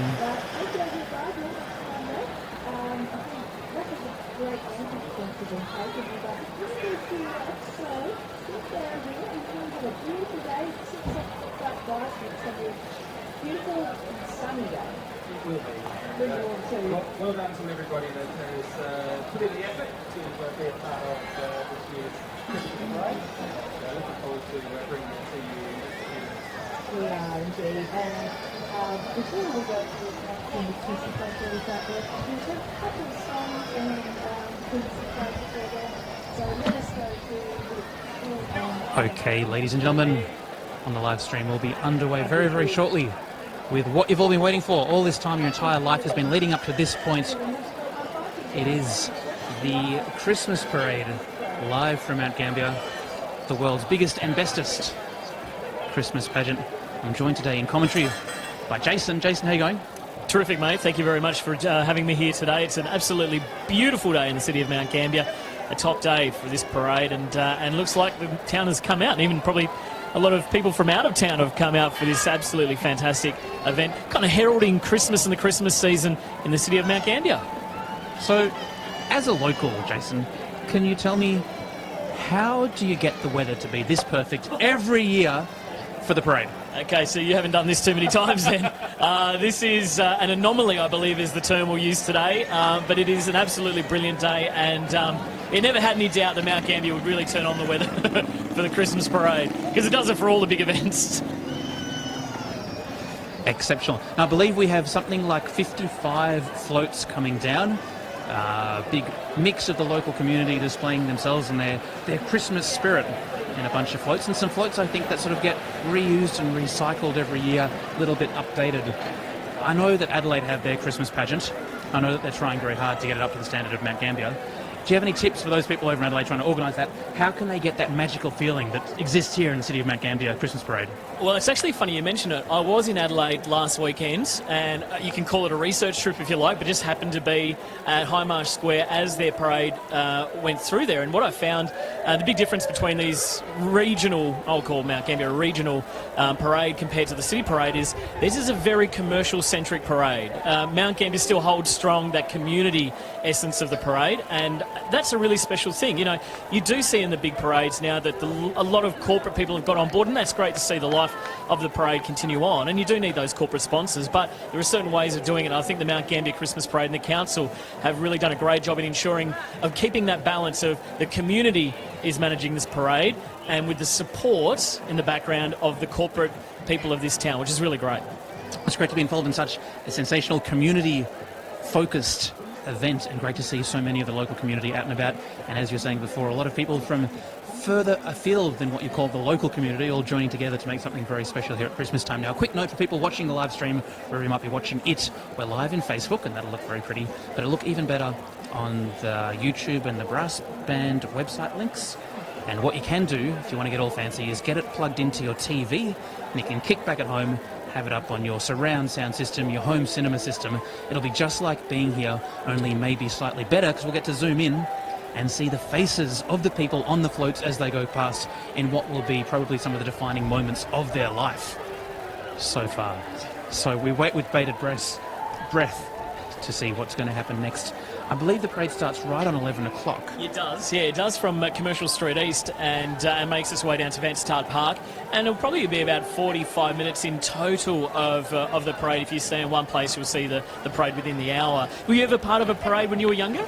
I've actually marched in this particular parade carrying a tuba, and I can tell you it's more like 4 hours and 45 minutes to get from one end to the other. Yeah, absolutely. I actually, you know, when I was younger, I was a former St. Martin's student, and I actually had a massive fear of, I don't know why, but hopping on one of the back of the trucks and doing the parade thing. And it was probably only about 5 years ago that I actually had my first chance to get on the back of a truck and have my parade experience here in Mount Gambier. So, yeah, and you survived to tell the tale. Yeah, there was a little bit of tears hopping on the truck, but you know, after that, everything was great. And I think we've just heard the clock tower chime 11, so that means the parade has kicked off up at the other end of town. How long is it going to take before we see the first float here? What's the land speed of a float travelling in a Christmas parade?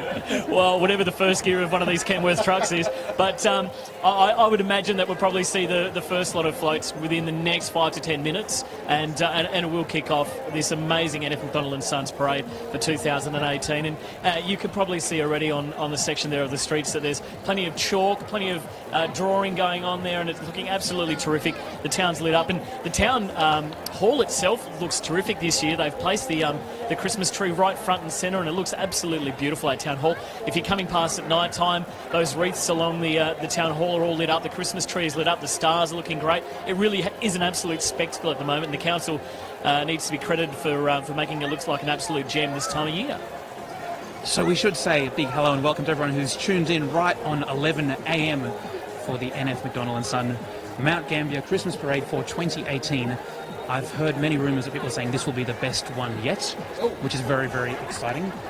Is next year the 60th anniversary? So this is the 59th running of this iconic event. Have you heard any rumours, Jason, of what might be happening to really mark the 60th next year? They're going to hologram Santa to come up with 2019. I don't know, I'm just making that up. I'm nodding.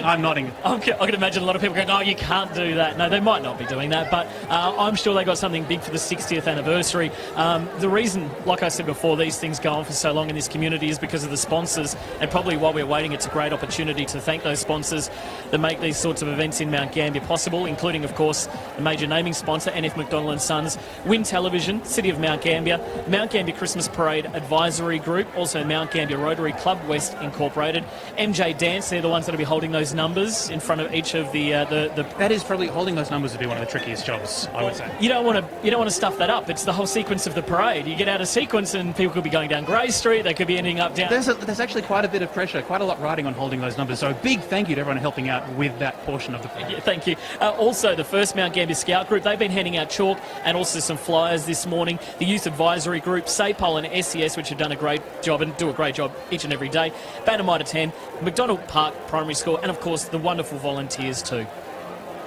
So many people behind the scenes making this such a terrific event, and of course, loyal viewers, this live stream wouldn't be what it could be if it wasn't for the fact that you were watching wherever you are watching from. And a big hello to all of our friends in the UK who I know are up and about, keen to see the brass bands. And I do apologise that you're on the wrong side of the world where the weather isn't as blue, and I'm told the sky is so blue here in Mount Gambier is actually reflecting back the blue lake. Is that correct? It is an unknown phenomenon, but it is quite true. I don't know where you get your facts from, but I'm going to go with it as well. But yes, the lake is actually, it's looking terrific right now. It is really getting into that blue colour that it is famous for, and the skies, as you can see, besides maybe a handful of small just whiffs of cloud, that's it for today. And if we can hang out for the next hour or two, everybody here at the Mount Gambier Christmas Parade will be very happy indeed.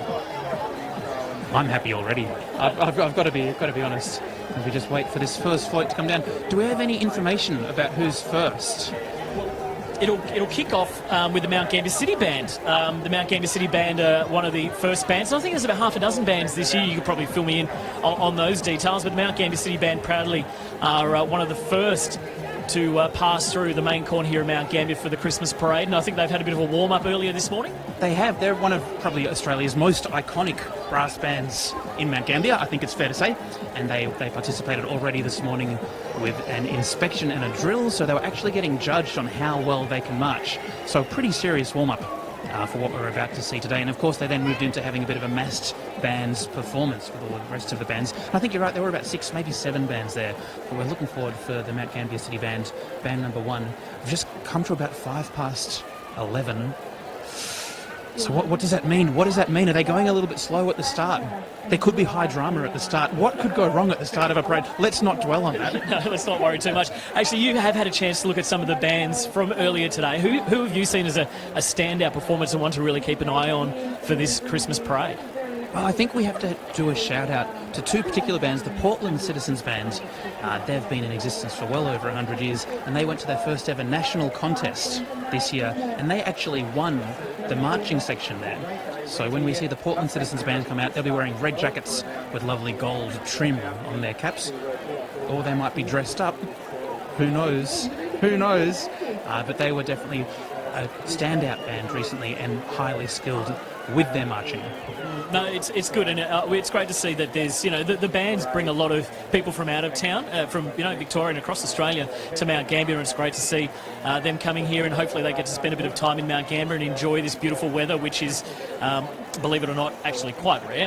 Hopefully they get to enjoy the Limestone Coast as well, and put a bit of money back into the economy, because it's a nice way to kickstart things for Christmas. And this is the official start of the Christmas season, I think, fair to say.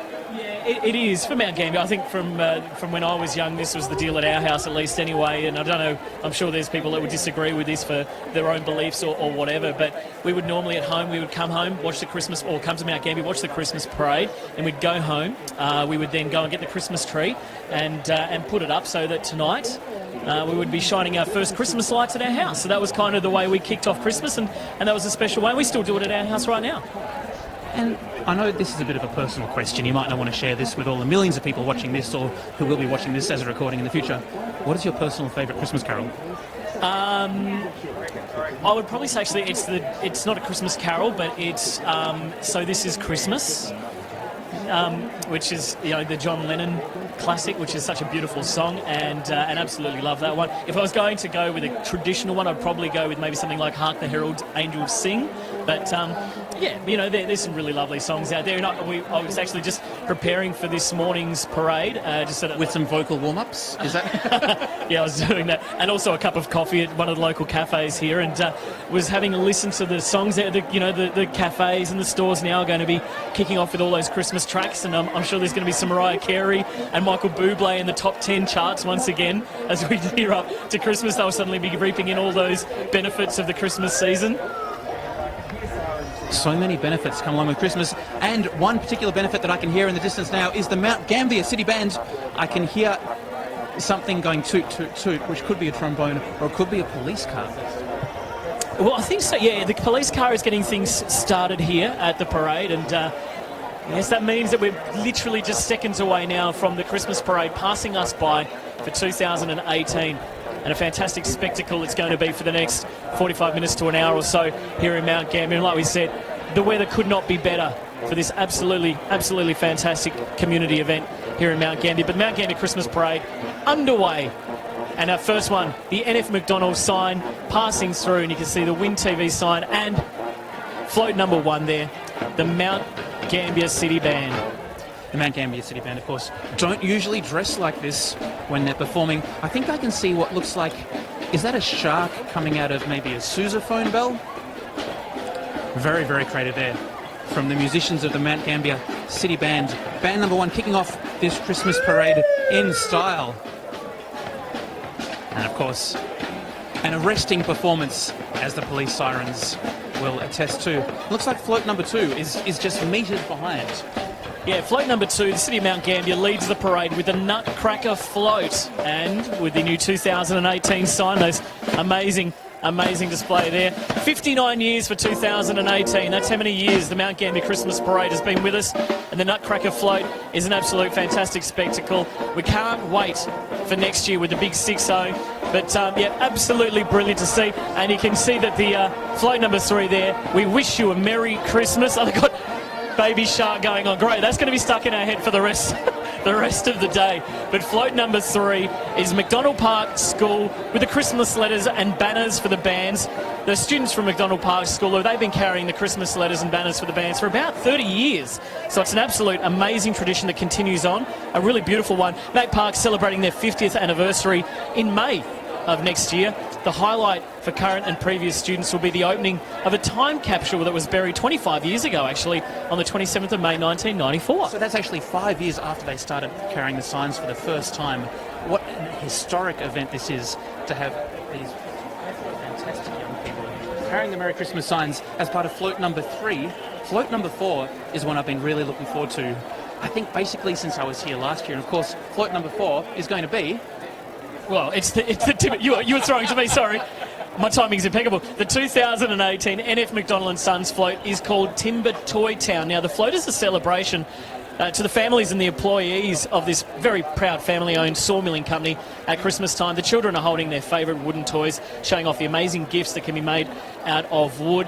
And I remember when I was younger in Dad's workshop with a radiata pine and are making some amazing toys. None of them were really that good, but the pine was fantastic. But NF McDonald's and Sons delighted once again to be sponsors of the 2018 Mount Gambier Christmas Parade. Now in its 4th generation, the family-owned sawmilling company is proud to continue a long history of community involvement. So absolutely fantastic to have them on board and ensuring that this parade continues on for years to come. Oh, it's just magnificent to have so much involvement here. And as you were saying, such a community event that's so well supported by the local businesses. And NF McDonald's and Sons, we can't thank them enough for putting in to make sure this iconic event keeps running year on year. Happy 59th birthday, it should be said, to this terrific parade. It's nice to have a little bit of a gap between the next float, because I did feel that was quite a moving one that just went down. And you do need just a little bit of time just to truly process how beautiful this is. Well, rarely do you find something that's 59 years old that gets better with age, but unless it's a fine wine. I'm not pointing out any specific denomination here, but, you know, it's great to see the parade gets bigger and better every year. And you look, last weekend in Adelaide, they had the Christmas parade. I think they had about 60 floats, 65 floats. Not bad for capital, but, you know, it's no Mount Gambier Christmas parade. Well, look, you know, you see the population of the city of Adelaide compared to the population of this region of Mount Gambier and the surrounding areas, and we can crack out 55 of these amazing, amazing floats in our parade, just like that. Yeah, absolutely. There you go. I sort of feel that Adelaide really does have a lot to learn from Mount Gambier and the running of the parade here. And it would be great to see this parade back on major TV, I'd have to say, because it is such an iconic event. And really, Adelaide, they do a great job. They do their best. But I don't quite feel they have the community feel or the creativity that goes into some of these floats, which we're seeing here today.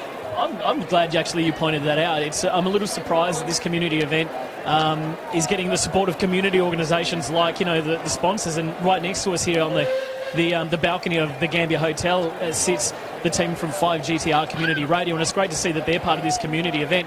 But once again, it's not about making money, it's about being part of this community and ensuring that the community is growing day after day. So yeah, I'd put the call out too that any businesses out there should be part of this in one way, shape or another. So yeah, by all means, get out there, community, get out there, Mount Gambier, and be part of your events in the Limestone Coast and in specific Mount Gambier. As we pass on by through here in the main corner, float number 5, Youghal Primary School. What a beautiful looking float this is. Youghals actually been celebrating their 150 years of schooling. Wow, that's incredible. There wouldn't be many older schools in the entire country, I'd say. Probably not that many, no. Today they're dressed up again, celebrating this wonderful, wonderful day with a beautiful Clydesdale and car. The children are demonstrating some of the playground games that would have been played back in the day. They actually had a day, or I think it might have even been a week, earlier in the year where Youghal Primary School actually had a bit of a flashback to the 1900s, where they all dressed up and experienced school life back then, and they've carried that on for today's big event here with the Mount Gambier Christmas Parade. Float number 6 goes by today, and I think you can't hear it. Is it there? Clear the background, it might be distant. I'm just a little bit worried because it does say driver under instruction here. And I would say, is this a big steamroller? What are we seeing go past? A big steam engine of some kind? Yeah, it's the Cowley steam traction engine, I believe. It says on the sign, from Ballarat, Victoria. And plenty of wood being burnt away there in the back, but that looks whoa, goodness me. That looks terrific. That is absolutely terrific.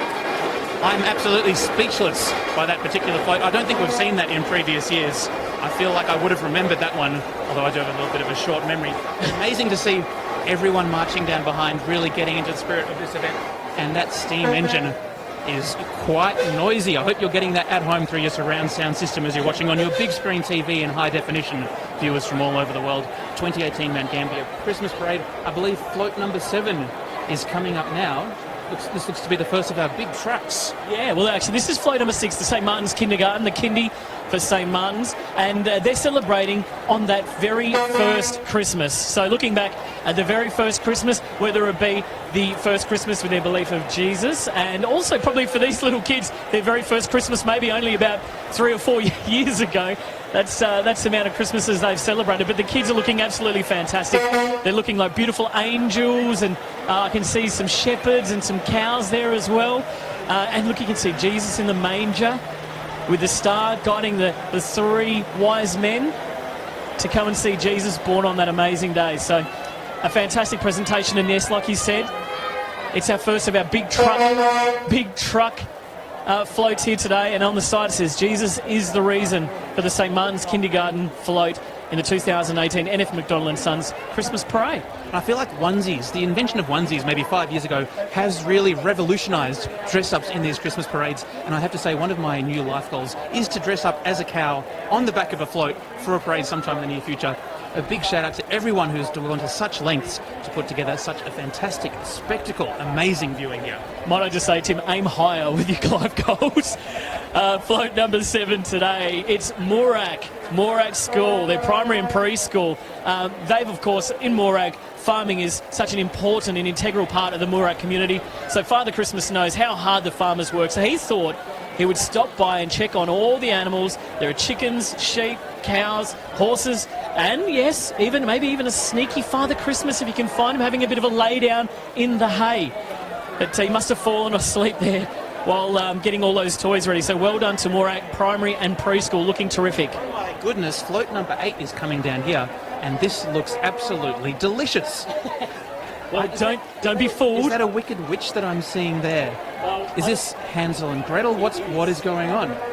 It is. It's Hansel and Gretel, and don't be tricked by all that candy, because it's too late. It's too late. I'm in. Yeah, no, unfortunately this witch, her milkshake brings the wrong kids to the yard and they don't like it. And you'll get stuck in an oven or whatever they had back in the day. But of course, if you were born before iPods and Facebook, you may not know the story of Hansel and Gretel. It's a bit of a dark and moody story when you get into the deep guts of it. But Hansel and Gretel... Happy ending. There's a very happy ending for some people. Yeah, we won't spoil it. But Gordon Education Centre has got float number 8 for us today. Gordon Education Centre, specialised educational setting for students with varying disabilities. Such an important community school for Mount Gambier, and Hansel and Gretel looks absolutely brilliant. The story originally told by the Brothers Grimm. Now, Tennyson Woods College, I believe, is the next float, and another of the very big trucks coming down. Looks like another almost nativity scene set up on the back of this one. I can see some very wise-looking heads, and I'm very excited to see a lot more cows coming down. Yeah, once again, the cows feature heavily when Jesus was born, quite apparently. On the front there, we can actually see the school captains, Daniel Curran of Leo Wickman, and some Year 12 students there as well. Their last year, they've just finished up a lot of their exams. There might be 1 or 2 left to go for the South Australians.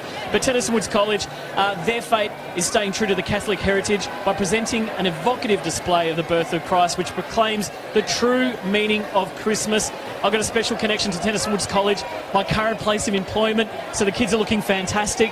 And they've done a very, very good job indeed. Some of the teachers there, hello everyone, you're all looking terrific there today. We've got Joseph, some shepherd, and some three wise men. We're lucky we scrounged up 3 wise men from Tennyson Woods College. Done very, very well indeed, especially with yourself being up here. I would imagine it would have been one of the leading contenders. Well, look, if I wasn't here, I'd just be one of the cows. So let's just be. You've chosen wrong to be up here and stuff. I might run down and see if someone's got a spare costume. It's the 2018 NF McDonald and Sons Christmas Parade here in Mount Gambier. And as you can see, it's an absolutely spectacular day weather-wise. And the crowds are huge. They're probably, just in this part of the town, are probably, 4 to 5 deep. And it goes on from, Commercial Street East, down there by Woolworths, all the way down to Vansittart Park. So it really is fantastic to see the support from the community for another great event. And once again, like we said, it's unofficially the beginning of Christmas here in Mount Gambier. So I don't know how you celebrate it, folks, but I like to say that today is the start of Christmas in Mount Gambier. It's looking absolutely terrific. I don't think we've heard a Christmas carol come down the line just yet, but I can hear some music. It's getting quite exciting here. I think we're not even 1/4 of the way through the parade, so wherever you're watching from, the joy will continue. And if you are watching this in the future sometime as a historical record, this is how we did it 200 years ago in Mount Gambier, 2018 NF McDonald and Sons Christmas Parade. Looks like we've got some rock and rollers on the back of this truck. What do we know about this float number 10? Well, you've got it absolutely spot on. We haven't got Christmas carols, but we do have some Christmas rock with the Mount Gambier Rock and Roll Club. There are a range of diverse members who come together on Tuesday nights to enjoy the joy of dancing. Their float's dedicated and decorated in the Christmas theme, presenting how Christmas would be if we were rocking all over the world. So some amazing dancers showing off their wares, looking really great on the back of that float. That is amazing skill. I can't dance at all for the life of me, let alone dancing on the back of a truck that's moving at high speed, shall I say, through the middle of Mount Gambier, risking life and limb in a very safe way. Thank you, OH&S, for your viewing pleasure. Terrific work here in the Christmas parade. And it looks like we've got... Is this a shoe? It looks like a shoe that's coming down. Yeah. From Old Mother Hubbard? Yeah, well, it's probably along the theme of the Old Mother Hubbard who lives in the shoe, but this is actually the Mount Gambier Tigers Netball Club Incorporated and the Special Olympics South Australia. The theme of float number 11 is all I want for Christmas is a new sports shoe. I'd probably go for a pair. One's kind of inconvenient, but a good-looking display and absolutely fantastic by the crew from the Tigers Netball Club Incorporated. Well done to the team there. I'll tell you what, they have actually competed socially against this netball team, and they don't take it as social netball. They are very, very serious indeed. So float number 11. You are quite a social person, so I feel like you would have done well in that socialising competition there. I can hear the strains of some bagpipes, and this is carol number 1 for the day. Was that what carol number 2? Jingle Bells was a carol, I've been told, with thanks to Veronica, our executive producer for this broadcast. So the pipes and drums, this is the RSL Blue Lake Highland Pipe Band, over 100 years old, and it's the only functional pipe band in Mount Gambier, which begs the question, how many dysfunctional pipe bands are there around here? Their tartan, as you can tell, is the Royal Stewart, which is very nice. The drum major is John Fatchin, and the pipe major is Barry Ward. Drum sergeant is Ron Telford. The band is very, very proudly sponsored by the Mount Gambier Community RSL and supports functions all over the southeast and limestone coast. The band is always looking for new players and provides free tuitions, uniforms and instruments. And it says ... anyone can learn ... almost as a threat, I would say. Yeah. It's great to hear them coming down. Yeah, let's have a listen to these guys too. They do sound fantastic.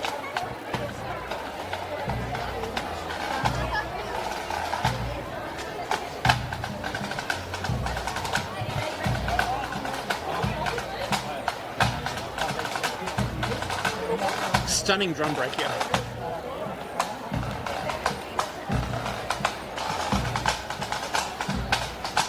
It's also terrific to see the tenor drummers on the pipe band here. Of course, tenor drum is the heart and soul of a pipe band, providing those middle-tuned pitches, which you can hear in this stunning drum break as they go past. Of course, the pipers will be piping up again very, very shortly.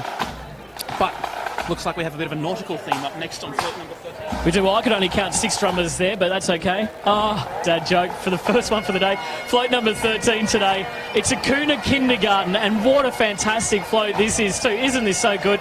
The Acuna Pirates have boarded their pirate ship and are on the lookout for buried treasure, led at the helm by Captain Emma. You can see Captain Emma right there on the back of the ship, looking absolutely fantastic. They've got a beautiful looking pirate ship going on there. Pirates are us, it says on the side of the boat. All children on the float currently attend Acuna Kindergarten in Mount Gambier and are supported by their parents today for float number 13 in the NF McDonald Mount Gambier Christmas Parade. I've got a really great pirate joke. What did the pirate say on his 80th birthday? What did the pirate say? Aye, matey. Oh dear. Okay. Well, I believe we've got people who can live feedback on that one. So by all means, you're welcome to do that. I'd love to get your thoughts. Float number 14. It's the Mount Gambier Uniting Church. Participating today is the church itself. Mainly music people, the creative connections in Uniting Care. Their theme for Shepherds and Wise Men, follow the Star of Bethlehem, also known as the Christmas Star. This star led them, of course, to Bethlehem, where Jesus was born, the Christ child. So we're decorating the float today and dressing up using lots of stars, some new, some repurposed, which is smart, and reused to remind them the Christmas stars of long ago, which is a beautiful, beautiful scene. Wonderful float there. And we have a small, is this a purple car? Is that Rudolph sticking his head out? Yeah. Was that the Teddy Bear's Picnic? I'm a little bit confused by this one, but I love the colour. Yeah, well, this is King Care. Christmas with King Care bring joy to the aged and disabilities throughout Australia. Find out more at kingcare.com.au. But they're working in disabilities and aged care, and it's to help the community. And you know, they do such an amazing job. But King Care with a display there, just reminding the community they're part of the region. What you'll see right now are some of the bikes roaming around, and we've got the Robin Weston and Heroes, the Robin Weston Gardens. They've got the bikes out on display, some of the vintage ones. Couple of penny farthings there, and it looks like Pluck a Duck and Captain America. Name a more iconic duo. I would struggle to. Absolutely well on the Christmas theme here. A lot of creativity gone into so many of these presentations, and this next one looks like it could be my favourite one so far. I love a few bubbles on a parade. Well, the bubbles have been very popular even before the parade up there with the chalk. This is the Community Living Australia, and Christmas at the beach is their theme, with lots of summer fun in the sea. With the sea creatures, which were made by clients of the Community Living Australia Day, their options program, they've done such a good job, and you can see some of the themes there. But what are you going to be doing for Christmas Day? Christmas in Australia, very different to around the world. We're going to be having maybe, a barbecue. What are you going to be doing with your family? I think it'll be a big Christmas lunch, is usually how it goes. As well as a whole lot of presents. I'm expecting to get a lot this year. I've been really good. so that's my theme. And of course, slipping, slopping and slapping. So it probably will be 35 degrees and boiling. Hello to everyone watching in the UK. Enjoy that chilliness. Yeah, absolutely. We get that for the other 9 months of the year. Float number 17, the NF McDonald and Sons Mount Gambier Christmas Parade, is the Mount Gambier Calisthenics College with the Teddy Bears picnic. Now, if you do end up going down to the woods today, make sure that you're on your A game, because you could be in for a big surprise. If you do go into the woods today, you better go in disguise, Tim, because for every bear that there ever was, we'll gather there for certain, because today is the day the teddy bears have their picnic. Do you think they're going to have peanut butter and jam, or they're going to have honey sandwiches? I have to say it'll be honey sandwiches. And it's great to know that the Teddy Bears picnic is, of course, on the same day as the Mount Gambier Christmas Parade for 2018. I'm not sure if that's coincidental or very well organised by the organisers. Creswick Brass Band, the Australian National D-Grade Championship Band, who is actually moving up into C-Grade, looking resplendent in their Christmas sweaters, I would say. A lot of tinsel as well. There's some good-looking sweaters there. There's some really good ones. The ugly sweater's coming back these years, isn't it? Well, it's really redefining what ugly does mean, I would say. Next up, I think we've got float number 19. It's a 1958 Ford Custom Line towing a trailer with a hot rod custom car under a Christmas tree. So you've heard me say the words. Now let's go in and see if I described it accurately. What do you think? Lake City Rodders, Mount Gambier. Sensational. I wouldn't mind cruising around in that one.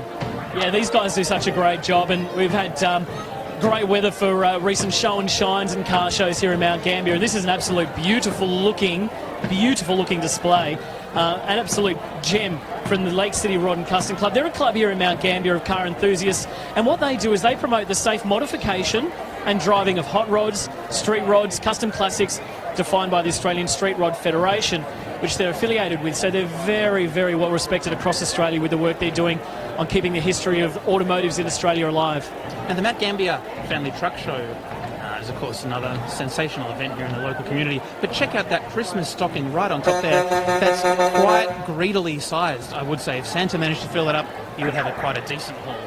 What do we know about the Mount Gambier Family Truck Show?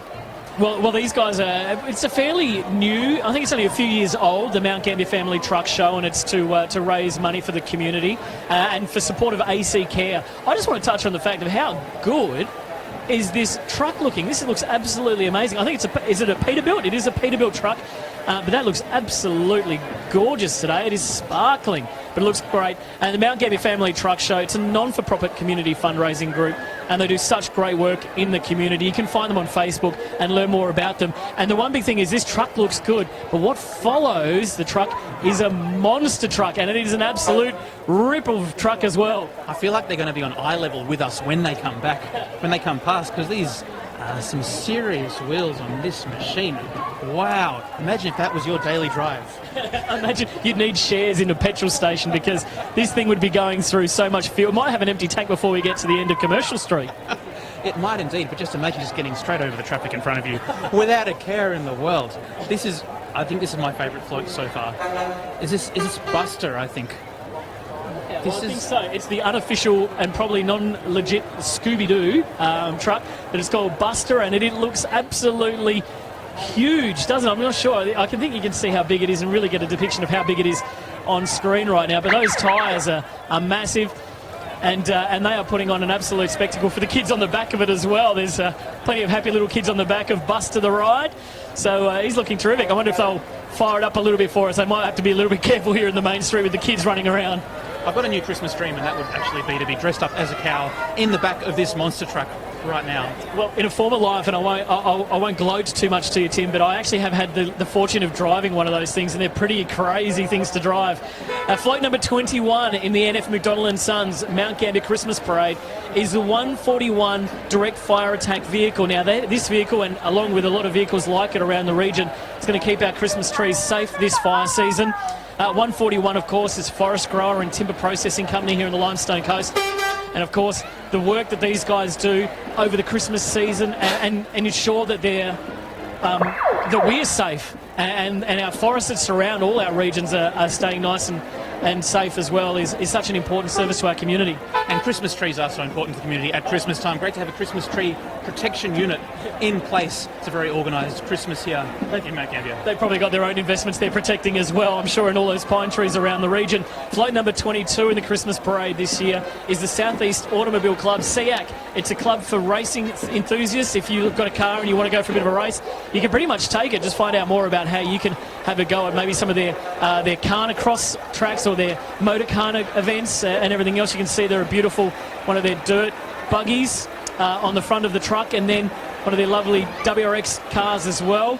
I had one of those similar to that. I never really took mine on the dirt. I was a bit of a blacktop kind of driver, but that's fantastic. The float depicts a racing car lovers' Christmas day with cars, helmets and race suits decorated with a Christmas theme on the float. That's float number 22. And number 23, one of your favourites, Tim, Warraparinga Brass Band. Warraparinga Brass Band looks like they're doing some kung fu fighting. Wow, this is amazing. It sounds like a bit of Mulan. I think we're hearing Disney's classic movie. Let's get down to business with Warraparinga Brass Band. I don't know how that Christmas tree is staying up on top of that poor trombone player. I wonder if he drew the short straw or the long one. Sounding really nice.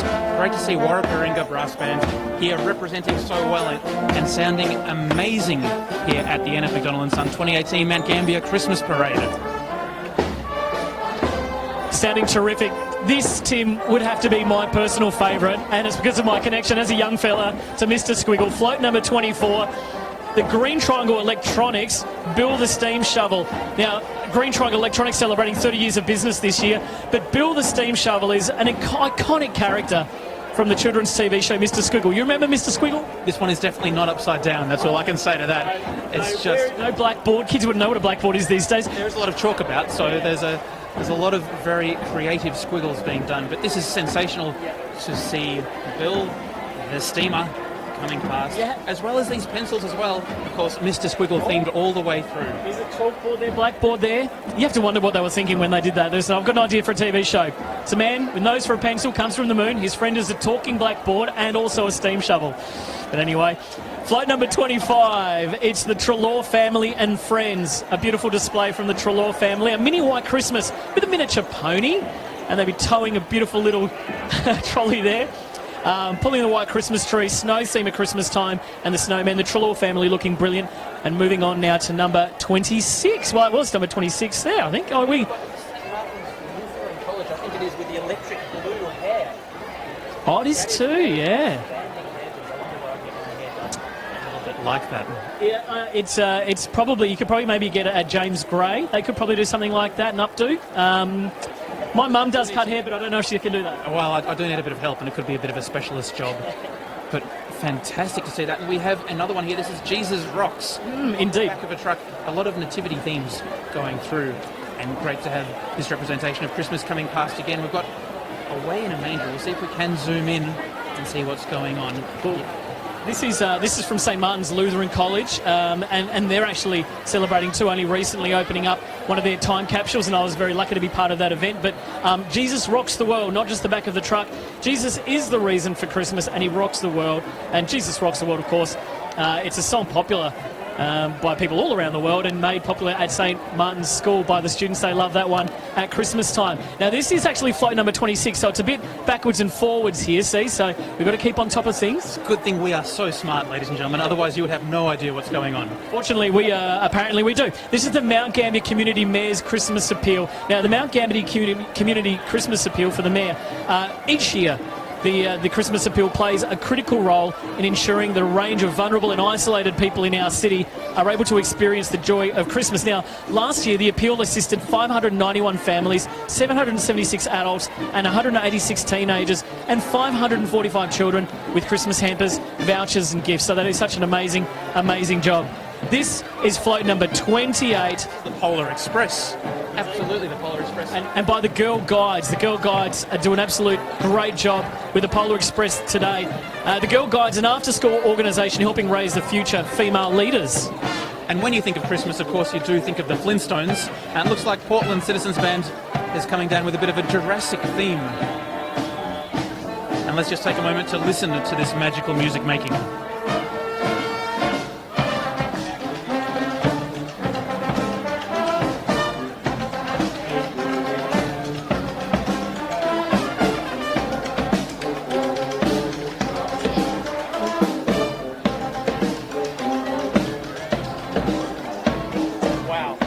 Terrific. That sounded great. That's good fun. That's what it's all about, a Christmas parade. I like that. Float number 30 is passing the main corner here in Mount Gambier for the NF McDonald & Sons Christmas Parade, and it's Timmy Tank Tribe. It's a beautiful, beautiful display. The theme this year is Cowboys and Indians, supported by OG Roberts & Co. They're doing a great job with this at the moment, so it looks fantastic. Timmy Tank Tribe. Looks like a similar tank, probably a friend of Thomas's, but definitely not for legal reasons, Thomas. Absolutely not. You can actually spot the differences quite easily, but it's great to see Timmy here on site with us, that iconic carriage. Some Cowboys and Indians at the back there as well. Quite a tribe indeed. Timmy Tank Tribe, which not only is a tongue twister, but their theme this year is to go with the Western theme, fitting in with a train called Timmy Tank Tribe. So it's a great one, and supported, like we said today, by OG Roberts & Co. And I think you can probably see one of the new Holdens towing Timmy. So, obviously no rail lines here. Timmy needs to get on the road, so that Holden's sorting him out, which is fantastic. Getting by with a little help from his friends, which is terrific to see. A little bit of a break now, thank goodness. We can just catch our breaths.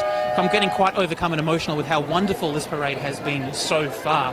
And I think we're just over halfway through, which is incredibly exciting. Now, don't forget, we will be continuing live for the rest of the afternoon with the bands program. So all of the bands you're seeing will be sitting down inside and playing some more music. So you can leave this running on your TV till about 6 p.m. tonight just to watch a little bit more. Float number 31. I don't have the paper in front of me, but it says respect, safety and trust. 3 very good words to use when you're talking about Christmas time. And of course, this marks the first day of Christmas. It certainly does here in Mount Gambier, and that respect, safety and trust that you did mention is the ethos for this school from Mulga Street Primary School, which opened, I think it was early 80s, about 1982 I think it was, and a fantastic school here in Mount Gambier. Their float is called A Colourful Christmas.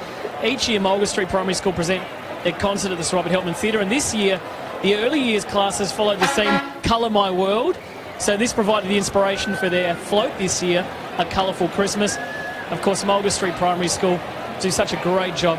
It's such a beautiful school, and you can see that it reflects how beautiful their school is on their very colourful and amazing float here. And we've got to mention too, I just got to shout out while we have the opportunity to those trucking businesses that support the schools and the organisations by donating their drivers, their trucks, their support for the Christmas parade. Sometimes they're the unsung heroes. We see them on the floats but don't really notice them. So guys like Wiz Mulga Street, Southwest Freight, we've got GKT there as well, so the Turnbull's getting on board. We've got Scott's, of course, and a whole heap more. So thank you to those businesses, the truckies and that get on board and support our community organisations. Float number 32, Tim, it's Hype Dance Studio. And I'm feeling very happy just listening to this one coming down. Great to see the crowd getting involved as well, clapping along. I think there's a lot of happy people. Christmas, of course, one of the happiest times of the year. Sensational work from everyone on the back of this truck as we're getting a lot of waves up to the camera. Everyone here will be famous in just a very short time, going viral all over the internet. Indeed. Well, actually, Hype Dance has done such a great job. Kim Seller from Hype Dance each and every year donates her time to Swinging with the Stars, a community organisation and event here in Mount Gambier, and raises thousands of dollars. And Hype Dance donate their time to training those dancers to put on an absolutely amazing show out at the barn. So that's fantastic. It's Neon Christmas from Hype Dance Studio. That's float number 32. Float number 33, this one looks very cool. The Mount Gambier Martial Arts Academy getting that kind of feel that they've got a lot to do, and a lot like Star Wars and those Jedis down there. I see R2-D2 at the back here as well. And I can hear a solo trumpet player playing a little bit of Darth Vader's Imperial March. This is a tremendously creative presentation we're seeing here. What's that big robot on wheels called? Is that for any of the Star Wars fans out there, please type in on the live chat and let us know. But great to see R2-D2 as well as, it looks like Princess Leia. Yeah, we've got from Star Wars joining us, and it looks like Float 34, a bit of a drum line coming up. Yeah, we do. Float number 34. It's Tennyson Woods College Drum Corps, the Thunder Drum Corps. In the middle there is Nathan Creedy.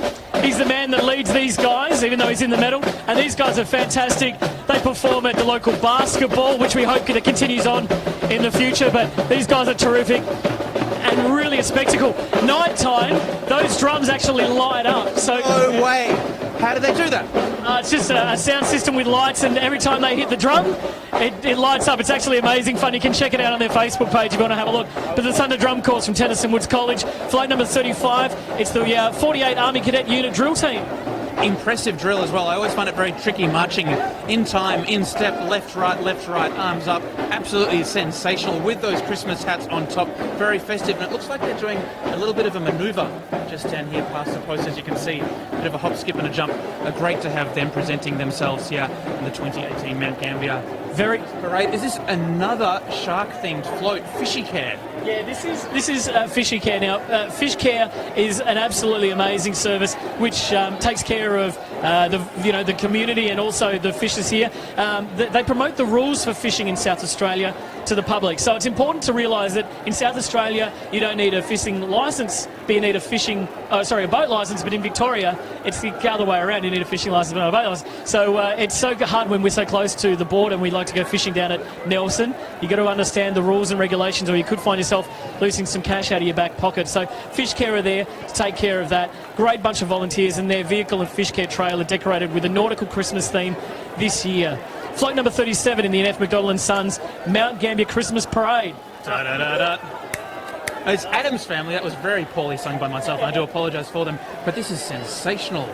I like the look of this slightly darker Christmas theme coming across here. Yeah, this is the Once Upon a Wish group. It's a group of family and friends with a mutual love of dance. They've used this love to put together concerts and a whole heap more at the Robert Helpman Theatre to raise much needed money for Make-A-Wish. And yeah, this theme this year is the Addams Family. So looking terrific here for the 2018 Mount Gambier Christmas Parade. We've got some fans down there trying to get the attention of the camera. Hey crew, hey, what's up? They're all enjoying the show, which is great. Float number 38 is passing by here on the intersection of Commercial Street, Bay Road and Penola Road. Float number 38 today is the Mount Gambier and District Community Bank, along with the children of Glen Burnie Primary School this year.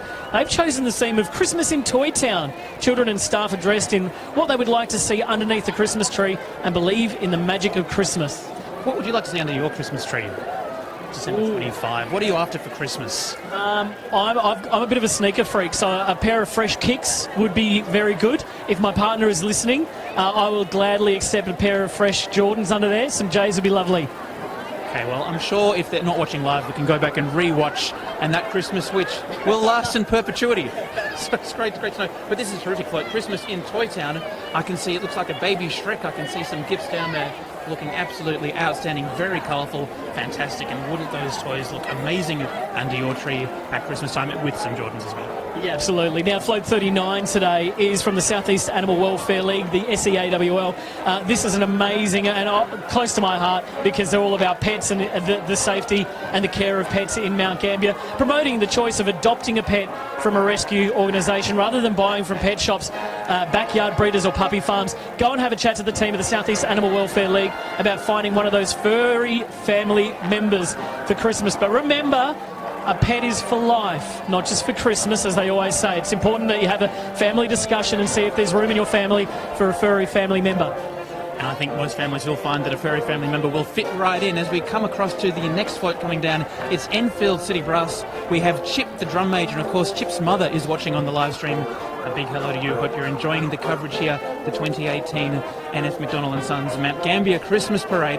The fun just does not stop as we listen to the sonorous sounds of Enfield on their way past.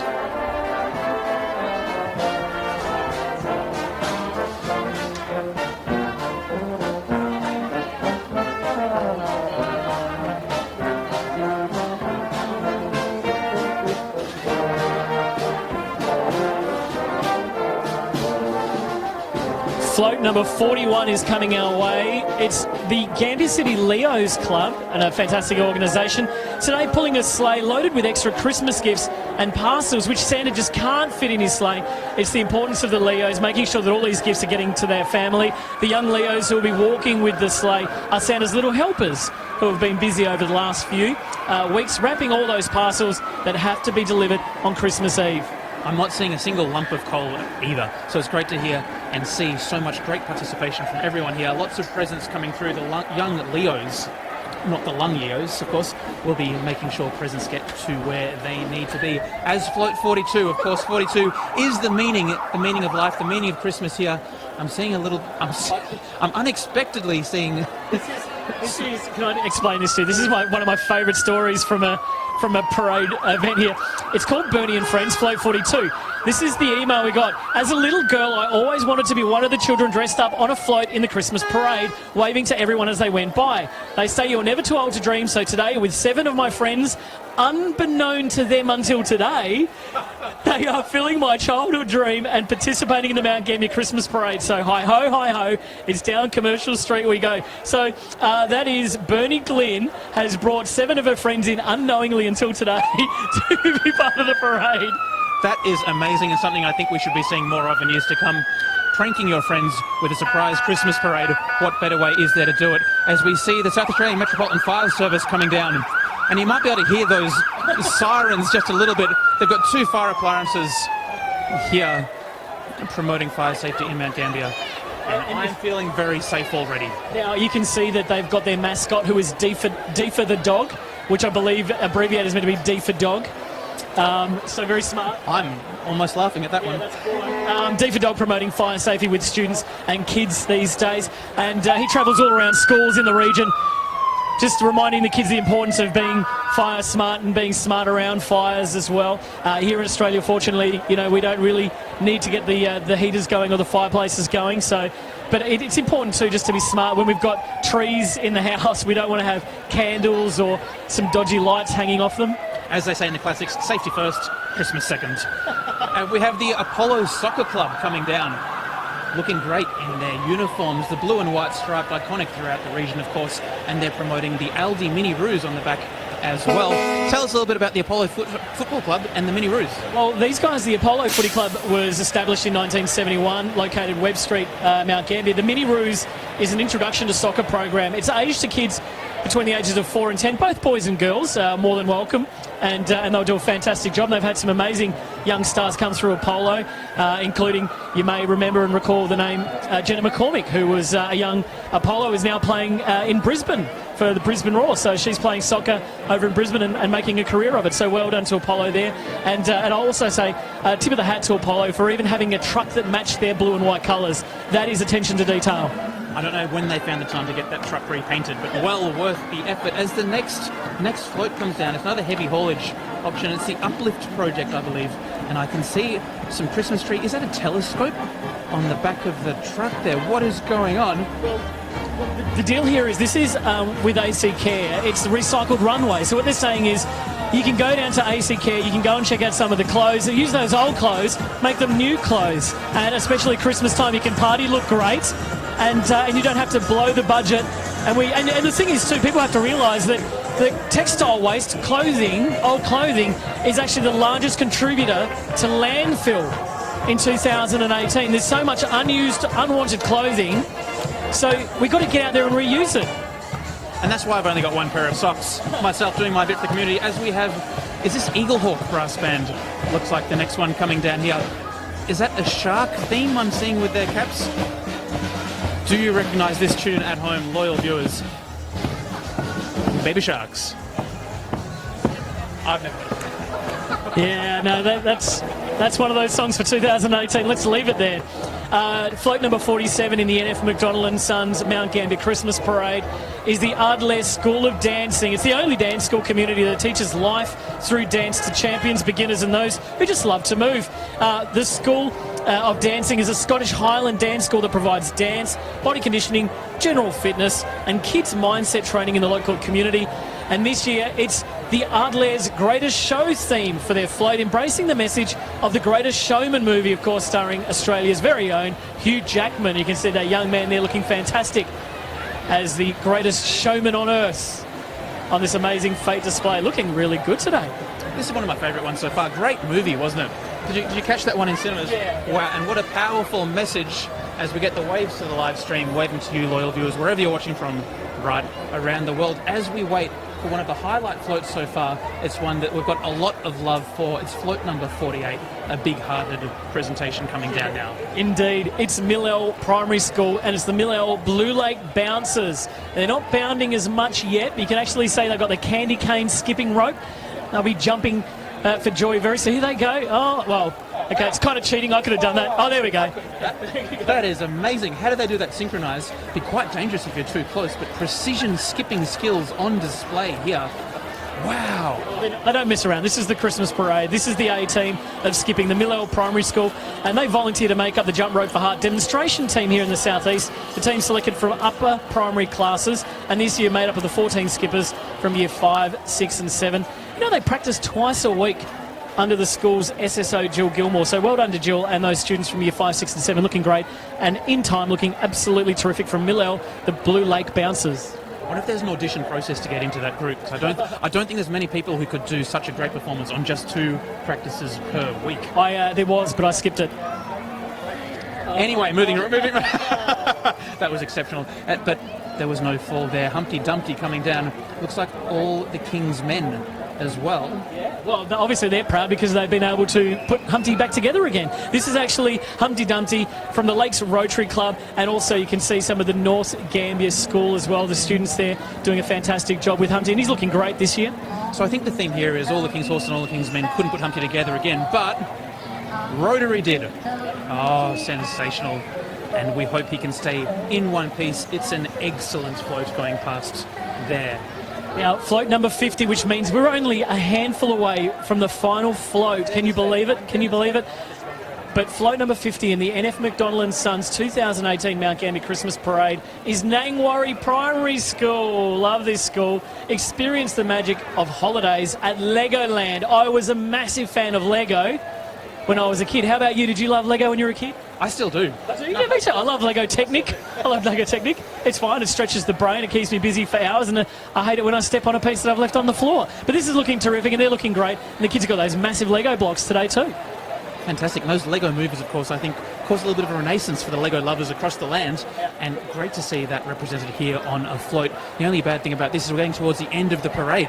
So I think we only have 4 or so floats left for this year. It'll be another 12 months till we get this joy, the highlight of the Christmas season coming away. Of course, it's the 2018 Mount Gambier Christmas Parade, so proudly presented by NF McDonald and Sons. Float 51 on the way through. Looks like Compton Primary School. What is their theme this time? Well, their theme is there's no business like show business, and because it's in Mount Gambier, it's summertime at Christmas and it's no snow here, so there's no business like snow business is not the case. But Compton Primary School, small school here in Mount Gambier. I love Compton, love the area of Compton, and maybe one day I could live out there in a little bit of acreage and enjoy the farming life. But Compton Primary School, they're celebrating their love of song and dance. Students and staff enjoy the musical gift, and they say music makes the world go round. There's no business like show business, and Compton Primary School agree. They're looking terrific today. Great to see that Hawaiian theme on the back of the truck as well, which fits in so very, very well with the Christmas theme we've seen go through. This is one of the most energetic floats we've seen go past so far, and a big congratulations to everyone involved in this. Absolutely outstanding. Kids are loving it. We are just a few floats away from that man, the big man in the red suit, who is Santa. I won't get too excited yet, but float number 52 right now. This is the Mount Gambier Chamber of Commerce big Christmas stocking. This has been a fixture of the parade for many years and represents all the amazing presents the children of Mount Gambier will find under the tree on Christmas Day. So great to see the kids getting into this one. And yeah, this is looking nice. This stocking is chock-a-block full of amazing gifts. You can see a big teddy there. There's a soccer ball, a cricket set, a trike, lollies. Probably no chocolates today. I see some Jordans. Really? Oh, good on you. Thank you. But no, they're absolutely fantastic. This beautiful, bright display, also the display on the sides of the trailer is wishing everyone a Merry Christmas with the image of the very friendly, smiling elf greeting the crowds as the float goes by. So the Chamber always loves participating in the Mount Gambier Christmas Parade and seeing how much the children and the families enjoy the parade itself. Now comes Marion City Brass Band, of course, one of Australia's finest brass bands, marching down here. Sounds like they're in a little bit of a drum break in the moment, but I'm sure they're about to strike up and play us some fantastic tunes. Can you hear the cowbell cutting through? I certainly can. What a terrific looking group of musicians here in uniform. BJ on the bass drum. We've heard exclusively that he'll be peaking in his music form. It's a really special one, and what a real beautiful shot where we've got the Christmas tree in front of the town hall and the Mount Gambier, City of Mount Gambier Christmas tree. This will be on display there at the City Council chambers, but beautifully decorated with bright, colourful decorations. The theme this year is gold and red. Might be the same colour going on many Christmas trees around Mount Gambier. This year the tree was decorated by council staff led by the general managers, and also got to send out a big shout out to Mark McShane, the CEO from the City of Mount Gambier, who's just announced that he's retiring. So we would love to see Mark celebrate his final Christmas and enjoy that Christmas tree. And here it is, float number 55, Tim. It's the one everyone's been waiting for. The Rotary Club, Mount Gambier West. It's Father Christmas. His float needs no introduction. And this is one of course, Father Christmas's first engagements for the year, coming down to really launch the festive season at the Mount Gambier Christmas Parade. And the excitement is palpable. You can hear the crowd absolutely going wild as Father Christmas goes past with his reindeer in tow. And I think as this is the last float, we might try and swing right around and try and dodge these pillars and follow them down the street. So what happens at the end of a Christmas parade like this for you, Jason, when you've been involved previously? Well, we now go and find the nearest Christmas party, and there'll be a couple of events and barbecues cooking on in the gear up to lunchtime all around the area. There's a few places with the coffee machines out the front, so I'll grab myself a coffee. I'll buy a charity barbecue, a snag, and have a wander down the streets. I might get a bucket of chalk and do some drawing on the street and enjoy the day, the beautiful day here today, Saturday morning in Mount Gambier after the Christmas parade. It's another perfect day, and thanks so much, Jason, for joining us on the live stream here today. It's been an absolute pleasure. Thank you for bringing the weather. And we'll have to wait another 12 months before we can see the next one. Well, I guess now the big thing is October in Mount Gambier is the Mount Gambier Christmas show. November is the Christmas parade. And then, of course, end of December is the Christmas for another year. Isn't it incredible? And look how beautiful today has been. We could not have asked for a better day, and it's great to see that Mount Gambier and the greater community has got out and supported another fantastic event here at Mount Gambier. It's been a pleasure bringing it to you all. Have a fantastic and safe Christmas, and enjoy this weekend and enjoy the 2018 NF McDonald & Sons Christmas Parade. Thank you. Thank you, Jason. And loyal viewers, we're going to have a short break. We'll be off air for about half an hour, then back with the on-stage brass band events from the Sir Robert Holtman Theatre. We'll probably leave the stream going on a bit of a holding slate. Thanks for your company so far, and do come back and join us in round about 30 minutes or so.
Ladies and gentlemen, girls and boys, welcome to the 2018 afternoon contest of the Lions Blue Lake City Brass Band Festival.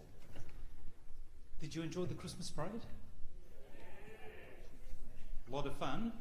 Great weather for it too, although not perhaps if you're actually marching down the street in that heat. Now, this year's afternoon contest involves 6 bands across C and D grades and a presentation in B grade. Today's adjudicator is Dwayne Bloomfield from New Zealand. It's a return visit for Dwayne, who was last here 5 years ago. He spent 26 years with the New Zealand Army Band, and his interest in military history has inspired him to compose several works, including Lone Pine for the National Australian Band. He also composed a piece for the 100th anniversary of the liberation of Le Connoir and was in France for the commemoration and performance of that piece at the start of this month. Another of Dwayne's compositions, 7.1, is in remembrance of the Christchurch earthquakes. He is now musical director with Canterbury Brass. Please welcome Dwayne Bloomfield.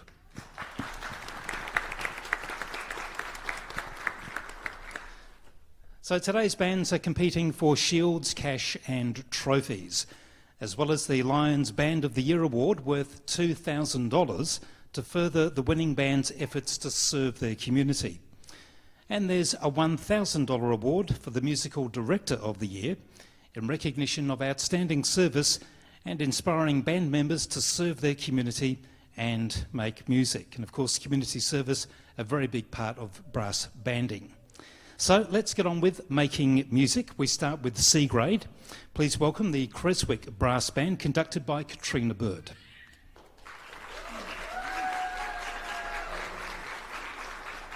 Creswick is one of 4 bands in today's C grade contest, and they are the 2018 National D grade champions. Have I got that right? Yeah, congratulations. They were also heard on Australia All Over, so national ABC radio, about a month ago, accompanying a song about the centenary of the Kingston Avenue of Honour. And they performed that piece again at last weekend's Remembrance Day service in Kingston. They're known as the Happy Band from the Central Highlands. They're going to start with the hymn, Prelude on Lavenham, followed by the major work, Music for a Festival, then the stage march, Champions March, and they'll finish with the entertainment item Pirates of the Caribbean. Again, please welcome Creswick Brass Band.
2, 1, 2. 1, 2, 1, 2, 1, 2. Can you hear me? Can you hear me? Ooh. Hello, hello, hello, loyal viewers. We're streaming. We're inside the Sir Robert Helpman Theatre. We just had the pleasure of hearing Creswick Brass Band perform, finishing up there with Pirates of the Caribbean. They played Levisham for their Sacred Item hymn tune. Really nicely played. Music for a Festival, Philip Spark, we heard there. And sounding pretty great. Next up, we will be hearing from the Mount Gambier City Band, conducted by Daniel Caton, playing Evening Song, arranged by Jan de Haan. Legend in Brass, James Curnow. Entertainment item Fly into the Skies by Christoph Volta, and Stage March Arsenal. Then at around about 2:10 local time-ish, we'll be hearing Warraparinga Brass, conducted by Veronica Bolton.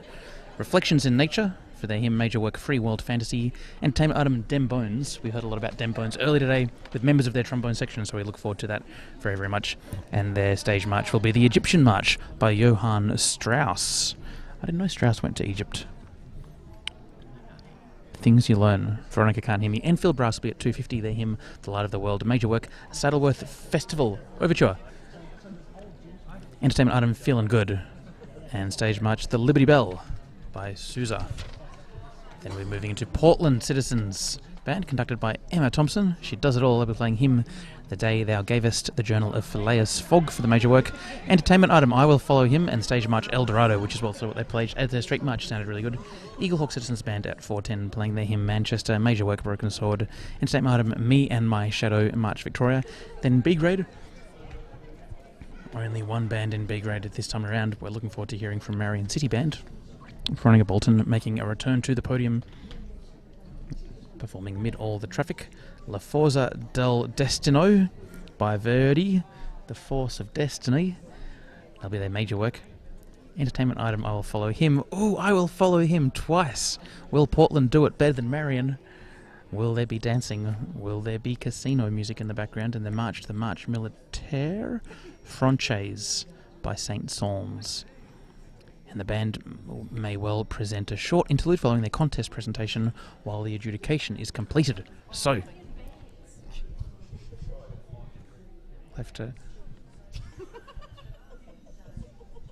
we'll have to wait and find out what goes on there. And a big thank you to... We're getting everything. There's no secrets on the internet.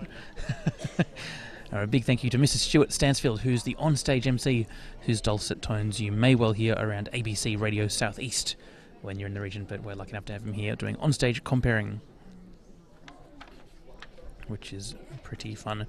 Now, a reminder, that next year will mark the 60th anniversary of the Mount Gambier Christmas Parade. It'll be something special indeed. What you're looking at right now is a black screen, which is pretty fun. I might see if I can get you something else to look at, loyal viewers. How do you like the look of this? That is an out-of-focus Christmas tree, slowly coming into focus. Isn't that beautiful? Nice and Christmassy. There you go. So next band will be taken to the stage very, very shortly. And that, of course, will be Mount Gambier City Band, conducted by Daniel Caton.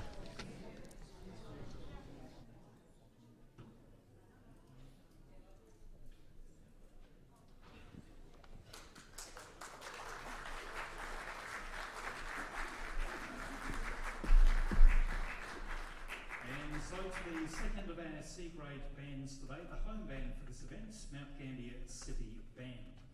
It has proudly represented the city and region in regional, state and national competitions since its formation in 1895. The band is always busy, and of course they were certainly out and about performing on Remembrance Day. I saw them at the RSL. They also performed at the Police Remembrance Day in September. They also have a sense of humour, from what I see on Facebook, although they apparently hate the key of E minor. It gives them the EBGBs. Perhaps we can blame Daniel Caton for that one. Daniel took over the reins as musical director in September.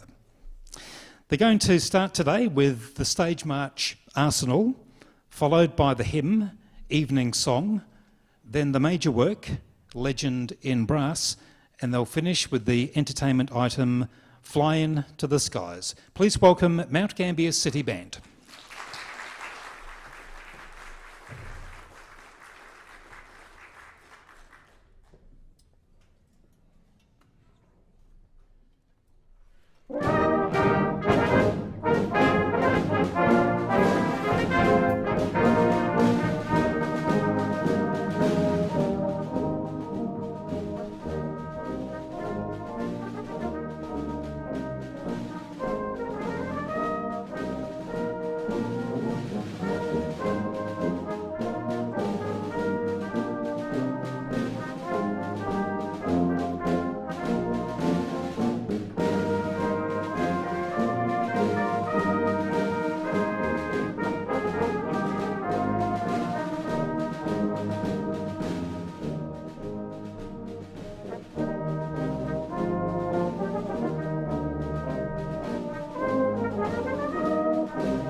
Okay, ladies and gentlemen, what did you think about that?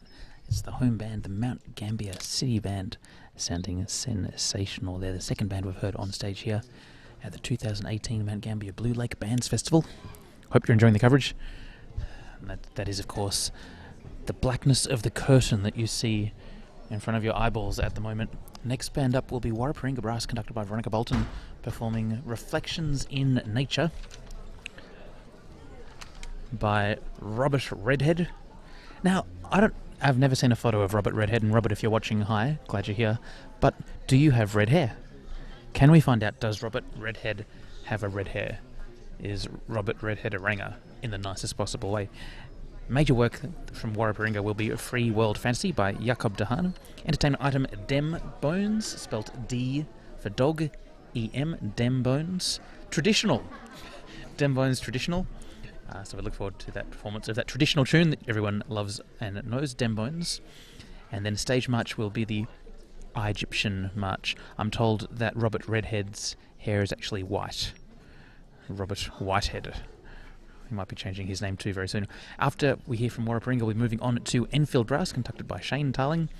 They'll be playing The Light of the World by Dean Goffin, Saddleworth Festival Overture by Goff Richards, entertainment item Feelin' Good, and stage march The Liberty Bell.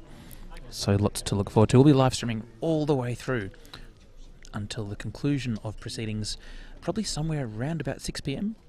The last band is scheduled on stage at 4:50 p.m. local time, and we're running pretty much on schedule at the moment because this is one of the best run band festivals in all of Australia. Thanks largely to Alan Woodham, who does a terrific job behind the scenes, making sure everything's running, getting the recordings done, and doing whatever it takes. And a big hello to Chief Adjudicator Dwayne Bloomfield, who's doing a top job. He's been in France, he's been in New Zealand, he's come over to Mount Gambier. He's a real jet setter, one of the A-listers of the musical world here in Mount Gambier with us today. We're very, very lucky to have his presence. His magnificent ears, just listening to everything that's played today. And I'm not sure if you've been hearing the bell technique that's going on. It's a high-pitched bell, this one. It's a different bell from previous years. It's got a lovely ding to it, so do look forward to hearing that a little bit later on.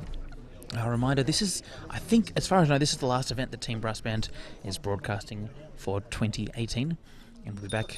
Oh, that's that lovely ring of the bell there. Excellent wrist technique from Chief Conductor Bloomfield.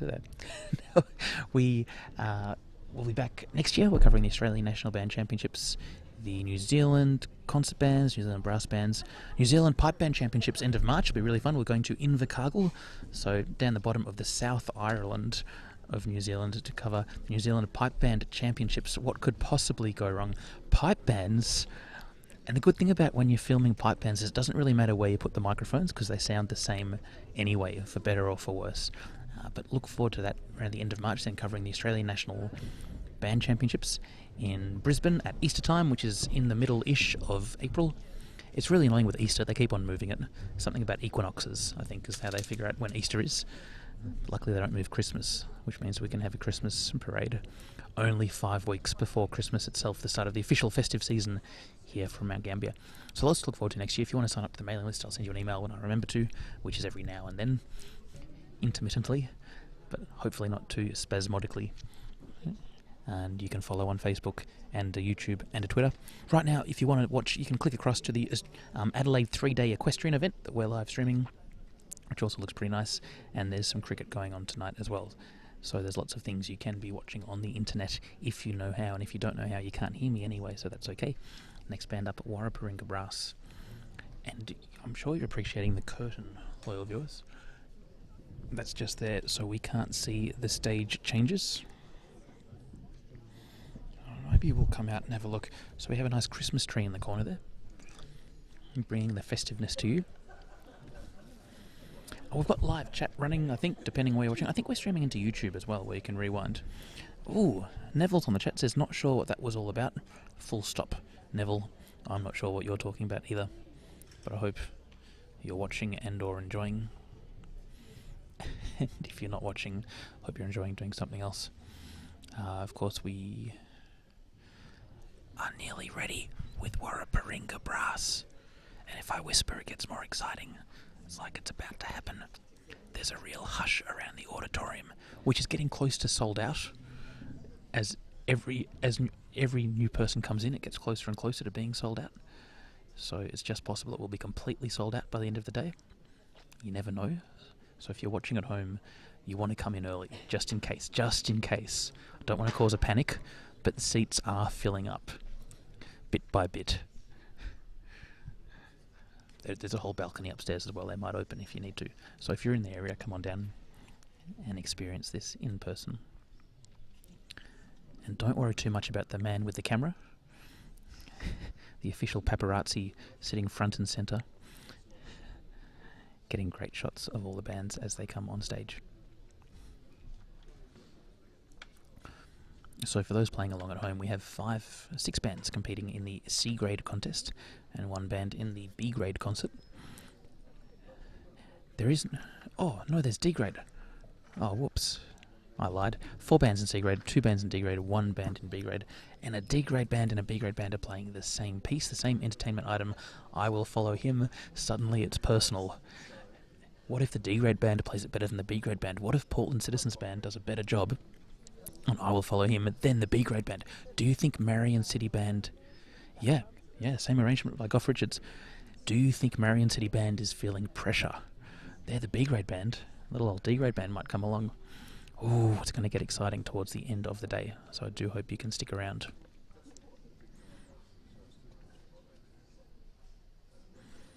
To listen to all of the bands this afternoon.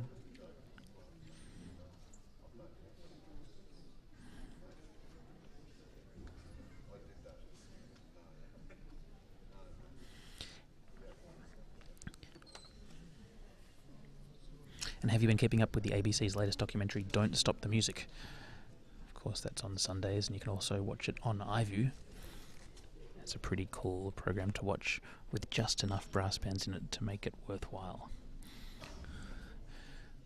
It's actually really interesting. They talk a lot about the Just Brass program in that, and of course the Just Brass program was founded by John Collinson, who in 2012 was the Lions Musical Director of the Year awarded at this festival, the Mount Gambier Blue Lake Festival. So a very personal connection to the programming on the ABC at the moment with Don't Stop the Music, and that link in with John Collinson and Just Brass. I've not seen it, so that's what I'm doing tomorrow. I'll be binge watching Don't Stop the Music on iView, all 2 episodes, which is my limit of binge watching when there's only 2 episodes. I sense we're getting closer and not further away to the next band starting.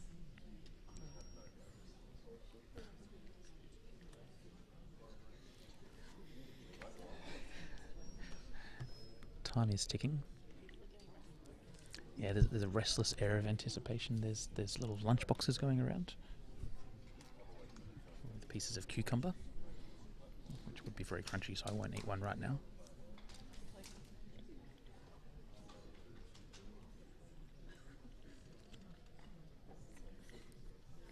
So I've got a feeling this could just be a pause for dramatic effect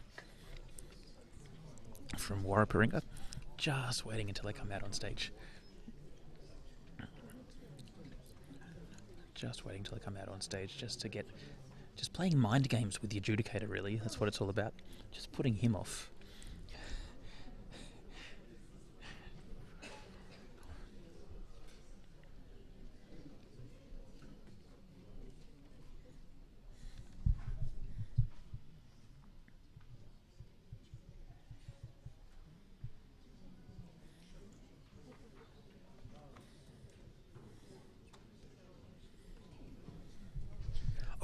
Here we go, here we go, here we go. Hope you enjoy this performance from Warraparinga Brass. Ladies and gentlemen, the third band in the C grade contest today is Warraparinga Brass, part of the Marion City Band organisation. Warraparinga Brass was formed in 2004 initially as a junior band, but has well and truly progressed, moving from D to C grade 2 years ago. The director is Veronica Bolton, who also conducts Marion City Band. They're going to start today with the hymn Reflections in Nature, followed by the major work Free World Fantasy. The stage march will be Egyptian March, and they will finish with the entertainment item Dem Bones. Please welcome Warraparinga Brass.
Ladies and gentlemen, we just need to do a bit of setting up before the final item. So just while that's happening, I'm going to put Veronica on the spot. Now, Veronica, you certainly get around the place, and I was looking on Facebook, and I saw something about Austria and the Sound of Music experience. But you weren't only in Austria for that; you were there for a very special purpose. The World Adults Wind Orchestra project. Have I got that right? Yeah. What's the background to that project? So it's just it actually stems from something called the World Youth Wind Orchestra project, which has been going for many, many years as part of a big wind music festival in Europe. And what happened was a lot of the youth were getting too old to do it anymore, but really still wanted to do it. So they came up with the concept of a World Adult Wind Orchestra project. And it's essentially a bunch of people from all around the world who come together in a little village called Schladming in Austria to play music together for a week, and under fantastic tutors and conductors, and playing really exciting and challenging music. And so wonderful Facebook, saw it advertised on Facebook and thought that sounds like a pretty cool thing to do. And so I did it.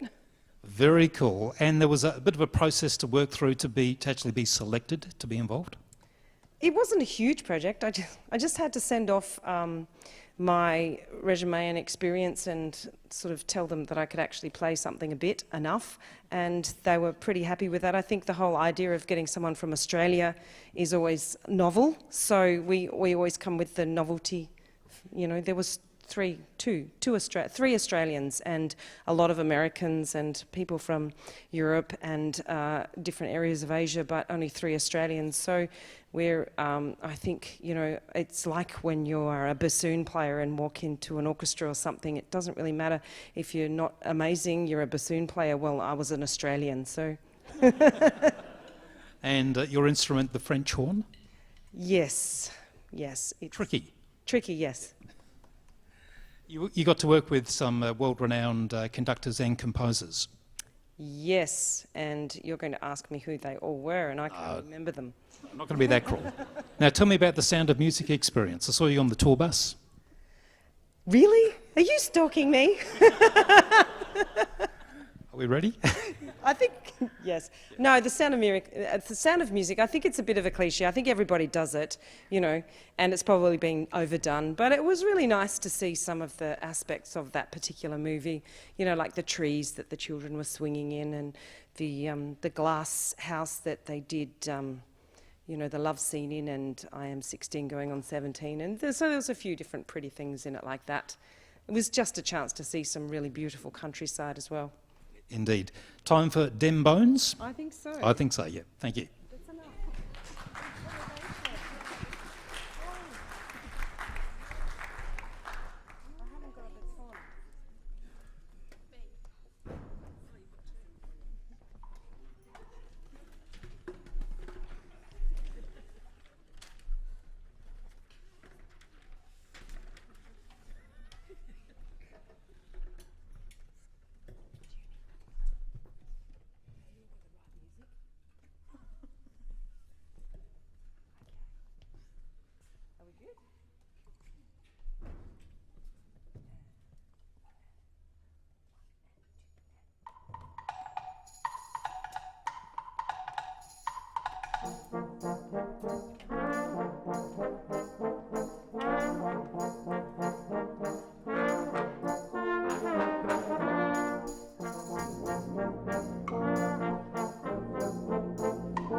Ladies and gentlemen, that may have been the best musical thing you will hear and see for the entire year.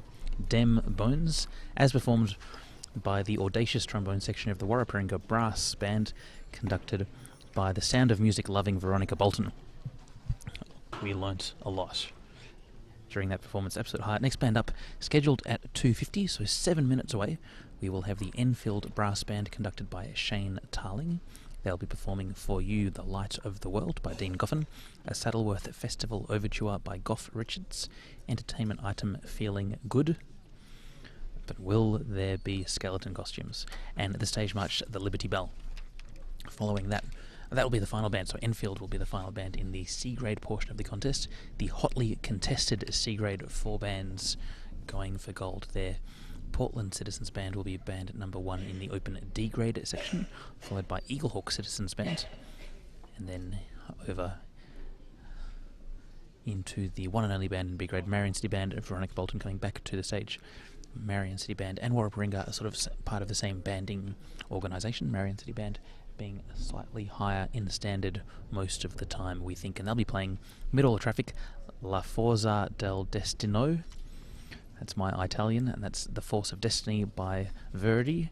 Entertainment item, I Will Follow Him, Goff Richards, and their march will be the Marche Militaire Française. So a bit of Italian and a bit of French in there, all over Europe. Nothing Austrian yet, though. So we're just going to sit back and relax for the next 5 minutes or so before Enfield Brass and their musical director Shane Tarling come to the stage.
Hello everyone on the chat. I haven't looked at the chat. So big hello to Kirsten B. Hello to Marty, who says, note the unconventional bells out formation as was discussed on various Facebook brass band groups a few months ago. I missed the discussions. Full disclosure, I mute all notifications on Facebook, so I missed that. I hope it was a robust discussion with a little bit of arguing and drama, but not too much. Kirsten B says, a bit of work on tuning needed, but a lovely piece. Scott says, g'day, I'm very late to the party today. Is there much still to go? Scott, yes there is. We have another 4 bands for you. PJ says, good afternoon all. Which band is on stage now? There's no band on stage right now, but Warraparinga just exited. Next up, Enfield Brass. Then Marty replied to PJ, this is great. I can read through everything.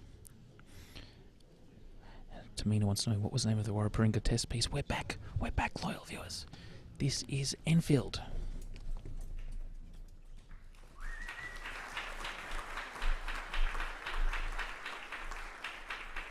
Ladies and gentlemen, the final band in C grade today is Enfield Brass Band.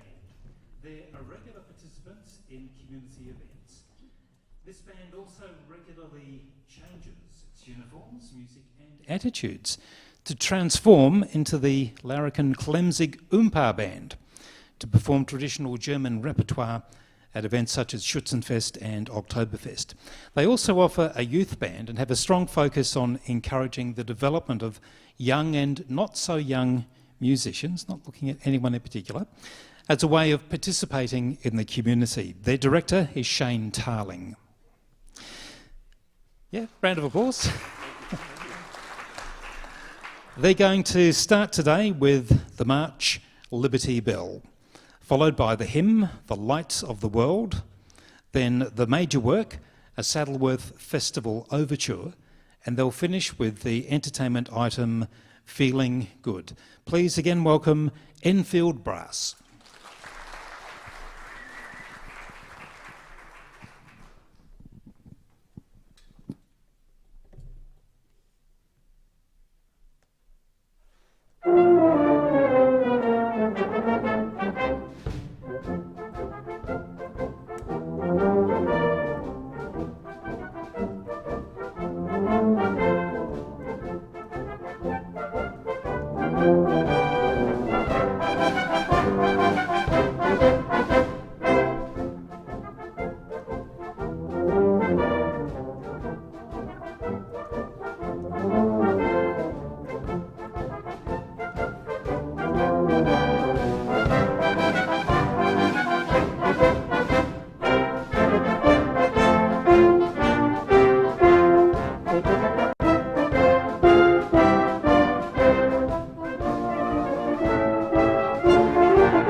Thank you.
Birds flying high, you know how I feel.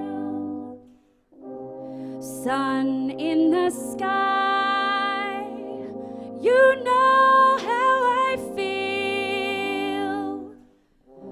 Reeds drifting on by, you know how I feel. It's a new dawn, it's a new day, it's a new life for me, and I'm feeling good.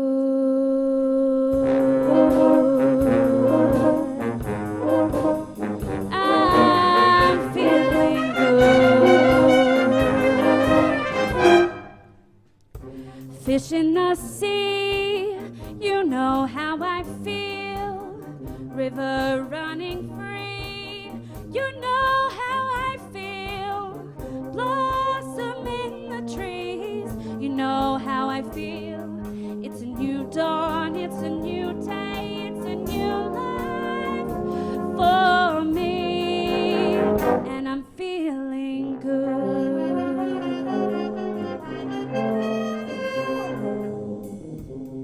Dragonfly out in the sun, you know what I mean, don't you know? butterflies all having fun. You know what I mean. Sleep in peace when day is done. That's what I mean. And this old world is a new world and a bold world for me.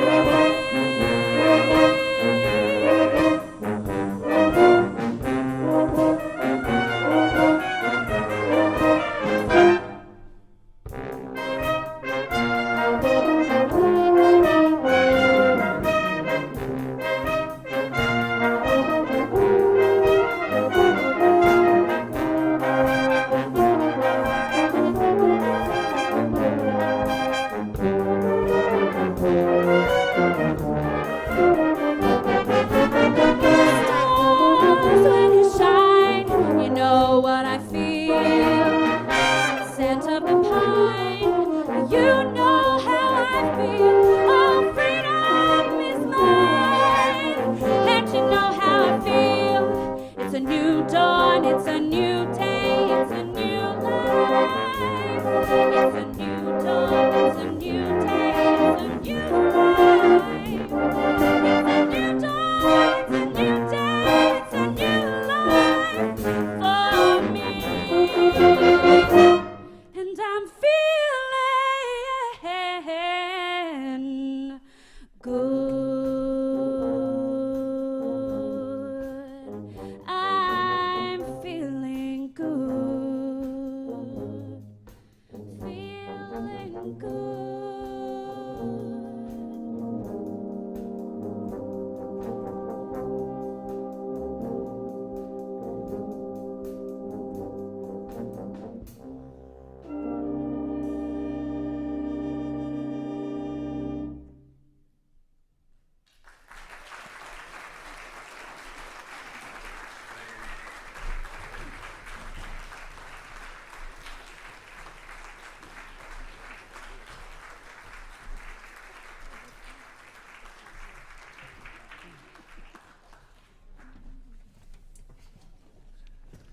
Ladies and gentlemen, Enfield Brass, they were more than a little bit good there. Really nice playing, I thought, and fantastic singing. Not sure what that young lady's name was who came out, who was singing for us, but she's pretty great. So now I think we might have a little mini break while we wait for the next band to come on. They're not due on stage until 3:30 p.m, so I think we're having a tiny little break, which would suit me just fine. Next up we'll be hearing Portland Citizens Band, conducted by Emma Thompson, then Eaglehawk Citizens Band, conducted by Ken Wellard, and finally we'll be finishing off with a B-grade band, a Marion City Band, conducted by Veronica Bolton.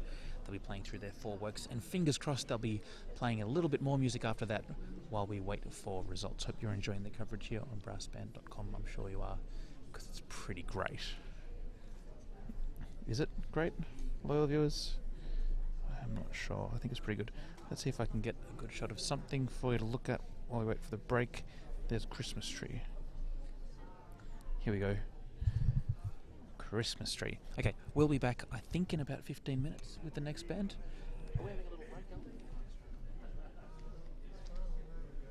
We're going straight on. We're going straight on, we're told. So next band, the Portland Citizens Band, conducted by Emma Thompson.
two bands competing. The first is Portland Citizens Brass Band, the oldest in Victoria. They won the D-grade marching competition at this year's Australian National Band Championship, so well done for that. They are, of course, the nearest brass band neighbour to Mount Gambier, and musicians from here were in Portland recently for a weekend workshop. And I'm told that when they're not enjoying playing music, they're not averse to jumping into the cold waters of Portland Harbour. Is David Finnegan here today? Yep, there's David. He was making waves just a few weeks ago, swimming for the cross at the Blessing of the Fleet. Over the past 170 years, the band has had 25 life members and about 30 band masters. The musical director currently is Emma Thompson.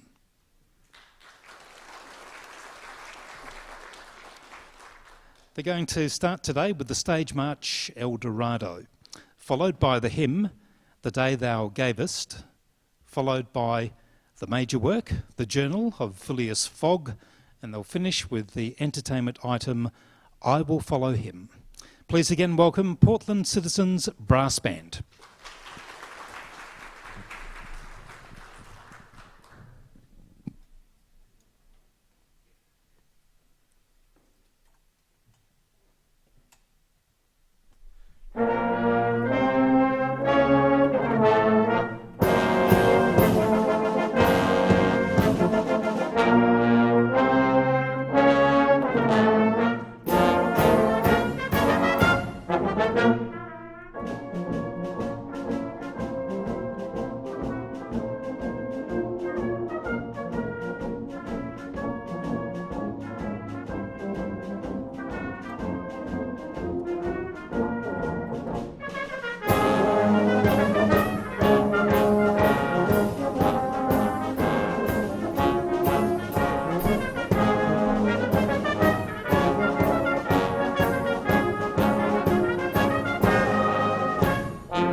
Ladies and gentlemen.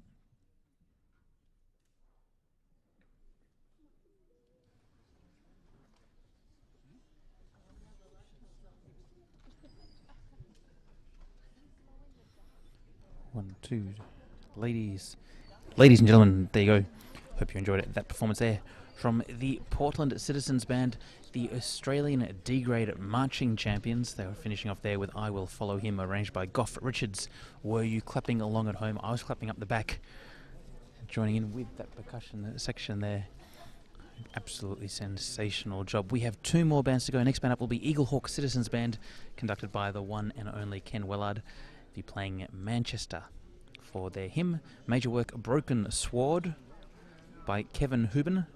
Entertainment item Me and My Shadow, and The March of Victoria by Alex Lithgow. Then we will be listening to the B-grade band of that, Marion City Band, conducted by Veronica Bolton, coming back to the stage to perform Amid All the Traffic by Leonard Ballantyne. Major work La Forza del Destino by Verdi. Entertainment item I Will Follow Him Again. That was just a warm-up maybe. And then their march will be Marche Militaire Française. And then we are crossing our fingers that the band will continue to play just a few more tunes while the adjudicator, Dwayne Bloomfield, gets his notes together, and as they get down on stage to present that. So hopefully the music will continue all the way through, and then I think things will wrap up here around about 6 p.m. this time. And if you're watching from a different place on the planet, then maybe check Google as to what time that might be near you. But thank you very much for tuning in. Hope you're enjoying this black screen that you're seeing at the moment. It's known as Gambier Black. That's what happens when you zoom in on a curtain in the dark. But don't worry, because I've also got a Christmas tree that you can look at. There you go. Isn't that pretty? So, of course, traditionally the 17th of November is the day when you're allowed to put your Christmas trees up, because that's the day that the Christmas parade happens, which gives you 5 weeks of Christmas time until Christmas Day. 6 weeks if you want to keep it up until sort of New Year's, before you want to take it down a bit after that. So 6 weeks of Christmas starting from now. I do hope you have your trees up at home. If you don't yet, then you can probably get them out later on this afternoon. Otherwise, it might be too late.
time. And they, of course, are the second of our two bands competing in today's D-grade contest. If you're wondering, Eaglehawk is a former gold mining town which now falls within the greater city of Bendigo. Like I think all of the other bands here today, they were busy on Remembrance Day. They also ran a free workshop earlier this year to teach buglers how to sound last post. The band was also busy earlier this month entertaining participants in a 5-kilometre fun run, playing Rocky, among other tunes, to keep the runners going. The conductor is Ken Wellard. Yeah. And just before I run through the order of items, Ken, of course, brass banding is well known for family involvement. You've got quite a few family members here today. Would you like to just run through? Give us a roll call. Okay. Hello, my name's Ken. This is my wife, Louise. That is my daughter, Julia, over the back. That is my son, Elliot. That is my son, Macklin. And that is my son, Aidan. And that's my sister-in-law, Hayley, and her son, Charlie. There you go. Thank you.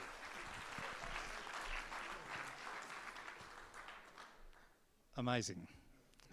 They're going to start with the March, Victoria, followed by the hymn, Manchester, then the major work, Broken Sword, and they'll finish with the entertainment item, Me and My Shadow. Please again welcome Eaglehawk Citizens Band.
Stop! We've got one more verse to go. One. There. See? Give him a duet. 1,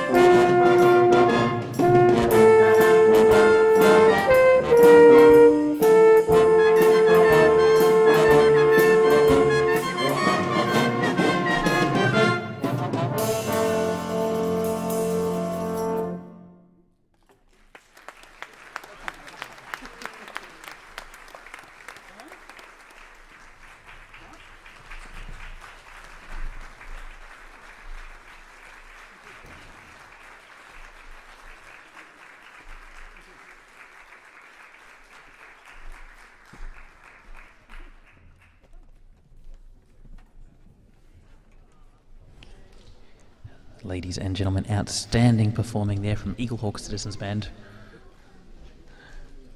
As the curtain comes down, just on second UFO's head, but everyone's okay. We only have one more band to go. It'll be the last band here at the 2018 Mount Gambier Blue Lake Bands Festival. Marion City Band will be next out, conducted by Veronica Bolton, who'll be making her second appearance at the podium, playing Amid All the Traffic by Leonard Ballantyne, La Force of Destiny by... Veronica is a Force of Destiny, apparently, by Giuseppe Verdi. I will follow him by Gough Richards. And the March Militaire Française, we have a black screen. That is what you're seeing, and that's right, but we're going to change it so you can look at a Christmas tree. There's a Christmas tree. It's out of focus, but it's coming. Big hello to Derek Roberts, who's watching... You got a flag, Derek, that says you're in the US, but I think you're over in the UK. Not sure. But Derek, it's great to have your company here on the live stream. Hope you're enjoying yourself. Glad you've got yourself a t-shirt as well. If you are looking to stuff a stocking or two, brass band merchandise might just be the way to go. Send me an email, awesome@brassband.com, and we will sort you out with something. Now, one more band to go, then we'll have some results. We'll be packed up for the evening, but don't forget you can sign up to the brass band mailing list and do all sorts of stuff. Team Brass Band will be heading over to the US in February with the wonderful Sarah Willis producing some more horn hangouts. So going to LA, New York and Philadelphia, I believe, to have a chat with some of the US's preeminent brass players.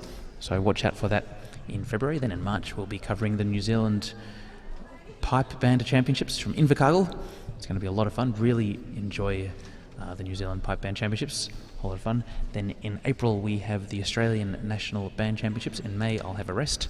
Then in July, New Zealand Brass Band Championships. In August we have New Zealand Concert Band Championships. as the paparazzi is at work. You never can be too sure who's watching these days. So a lot going on next year. Make sure you sign up to the brass band mailing list and you can figure out what's going on where.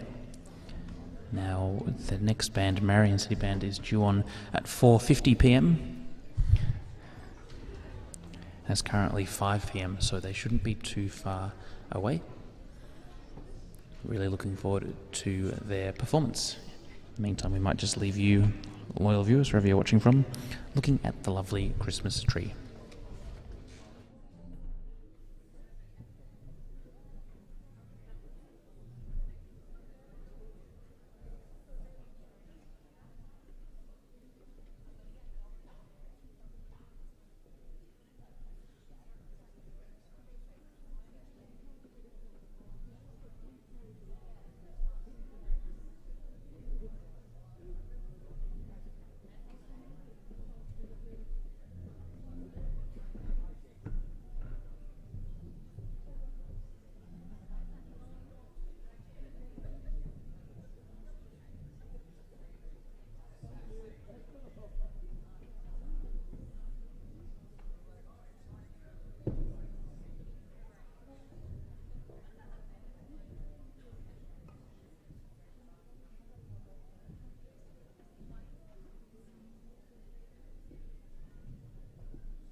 And so, ladies and gentlemen, we now move to the B-grade presentation by Marion City Band, conducted by Veronica Bolton, who of course was on stage earlier with Warraparinga Brass.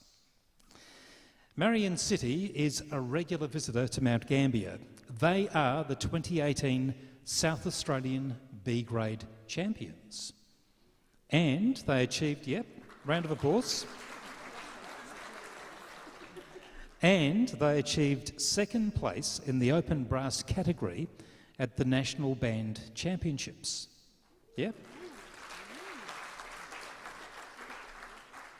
Marion City was very busy last Sunday supporting Remembrance Day events at Hallett Cove, Edwardstown and Marion RSL, and they provided buglers at 4 other locations.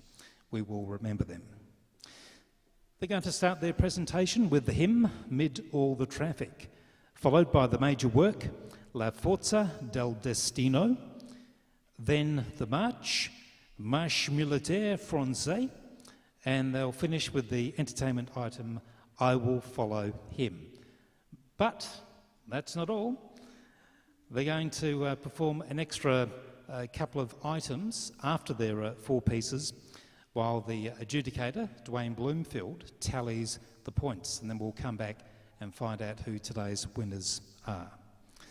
So, again, please welcome Marion City Band.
For us, I might just let you in on a little secret. Usually what happens backstage stays backstage, but I was reminded today, I've been doing this for a few years now, and I was reminded back in my very early association with this event, this young chap came up to me and said, "Have you seen a glockenspiel cover?" And I said, "No." And I have to tell you that that is not the sort of question that I get every day. That stayed with me. Another one was, have you seen a wand? There'd been a fairy godmother act. Today, to add to the list, have you seen a skeleton? And then, just before this item here, where have they gone with the habits? Well, I think we found out. So please, again, show your appreciation for Marion City Band.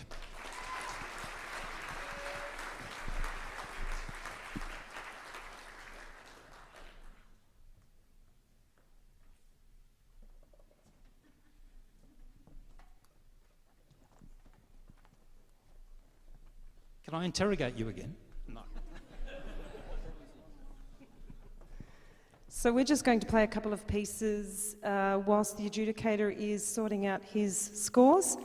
And first of all, we're going to feature one of our younger euphonium players, Christopher MacDonald. And it's a very beautiful piece called Little Red Bird. We actually joked about the fact that it's probably Little Red Christopher, or Big Red Christopher, because everybody got a little bit sunburnt today, so everyone looks a little bit red, Christopher included, but we match our shirts, I think. So it's a beautiful, beautiful piece, and it's a Manx folk song, arranged by Gough Richards. So Christopher MacDonald.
appropriate for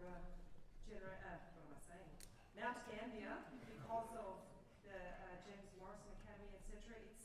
And hopefully we will do it justice, but it's a 1936 song, and it's been adopted well and truly by big bands and swing bands, and you will all know it really well. It's called Sing Sing Sing.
Well, ladies and gentlemen, that concludes the musical proceedings here at the 2018 Mount Gambier Blue Lake Bands Festival. Hope you have enjoyed everything you've heard. We're going to stick around and we will be live streaming out the presentations. So they'll be getting underway in probably 5 minutes' time or so. and then I think we'll be finishing off this broadcast in round about half an hour. So I do hope you can stick with us for the presentation of results. My name is Tim from Brass Band. Hope you have enjoyed the coverage.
And so, ladies and gentlemen, the big moment has arrived. It's time to get some feedback and, of course, to find out who today's winners are.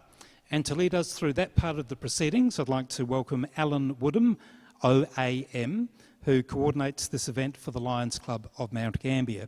And incidentally, this is Alan's 20th year of involvement when it comes to organising the brass bands for the Christmas parade.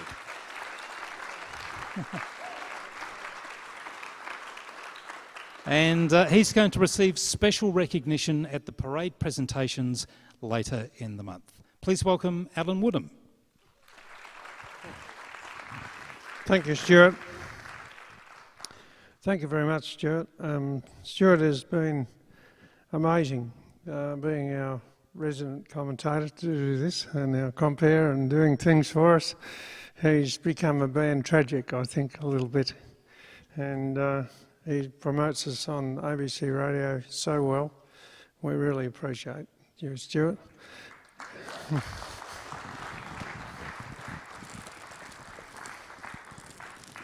As a token of our appreciation, I'd like to present you with this gift. And please enjoy, and a Merry Christmas to you. Okay. Thank you. Just a few little words of thanks I'd like to make. It's true, this is my 20th year doing this. It's probably been one of my toughest, I think, because as we all do, we have personal challenges and things that come along. At the present time, we have a daughter-in-law who's been in the extreme intensive care ward in Adelaide, in Flinders Hospital, and I'll try not to get too carried away, but I'd like to pay tribute to my beautiful wife who has held the whole family together during this period, and we'll be going to Adelaide on Tuesday morning to go down there and comfort the rest of the family. But because of what I'm doing, I couldn't go this week, but we'll be there next week and we'll see just what is happening. So Sandra, thank you so much for everything you do.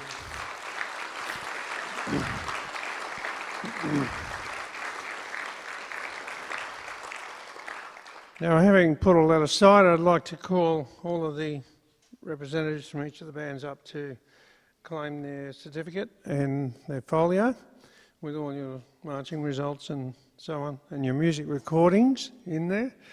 I won't enlighten on that. Now I'd like to welcome Trevor Buckle, the President of the Lions Club of Mount Gambier, and in welcoming Trevor, I need to pay tribute to all of the Lions. This year is the best running of the stage changes that we've had. You all owe yourselves an enormous amount of credit for the way you've done your stage changes this year. The way you've conducted your stage changes today has been absolutely superb, so please give yourselves a round of applause for that.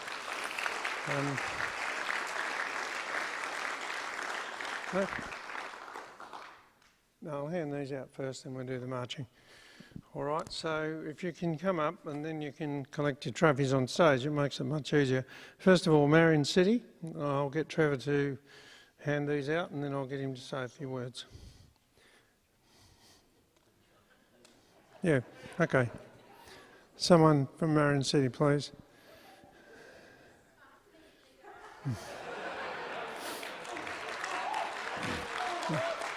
There you go.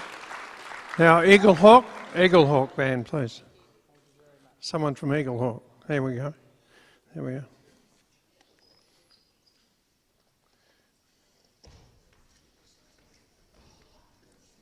The Portland Citizens. There you go.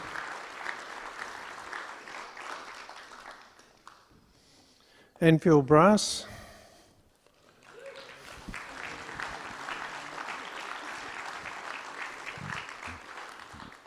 There you go.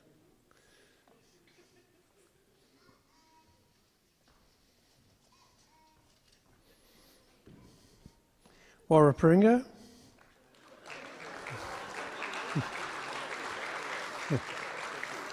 There you go.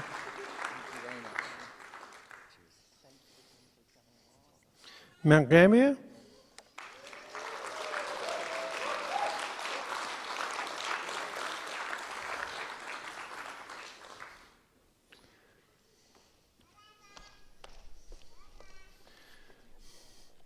and Creswick Brass.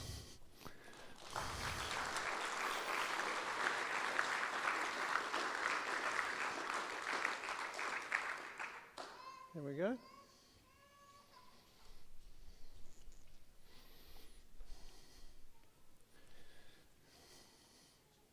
Thank you.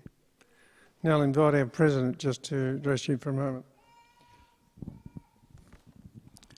Well, thank you. Welcome you all along. It's just another year, really. It's been marvellous to listen to the bands. It's been great to be working backstage with the bands, getting them all up. And as Alan said, the bands have moved in very quickly. It's been most enjoyable, and well done to everybody there. As a Lions member and president of the club, I've been nearly 15 years or something, I'm not sure now, in Lions. It's been great, involvement in the community, and my involvement here has been 5, 6 years, something like that, I'm not sure, without counting. And I've really enjoyed it, and thank you all for coming along, and keep up the good work.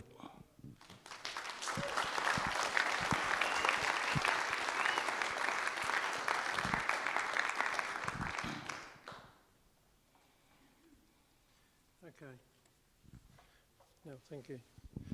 Okay, we'll go to the marching now. The marching this morning, and it seems so long ago. But first of all, I'll ask our adjudicator, Keith Moore, if he'd like to have a word, and then we'll proceed with the results. Thank you. Thanks, Alan. First of all, thank you to all the bands, and congratulations on doing a great job today. It was good to see bands marching, because a lot of conductors and bands are sort of turning their back on it. But over in Victoria, we are about to introduce marching back into the state championships. We had a drill meeting a couple of weeks ago, and it's been recommended that if a band can't march, they shouldn't be able to be the state champions. So we're introducing it back in as a compulsory thing.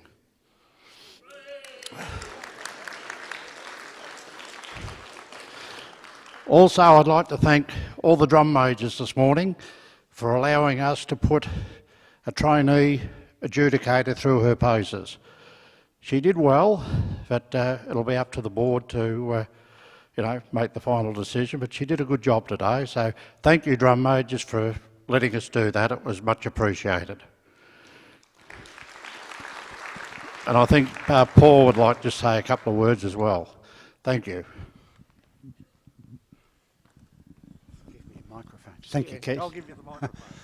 Okay, all I'd just like to say, guys and girls, is it's great to see so many of you out marching and so many young ones, which is really pleasing.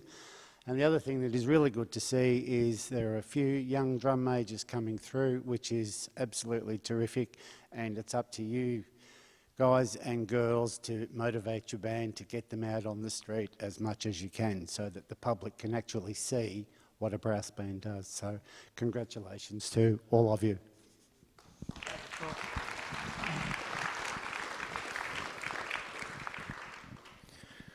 Now, when you fill out your program, I've only made one line for drill, so I'll give you the total, but I will read them separately so that you get an idea. All of your sheets are in your folders, so you'll be able to follow it through.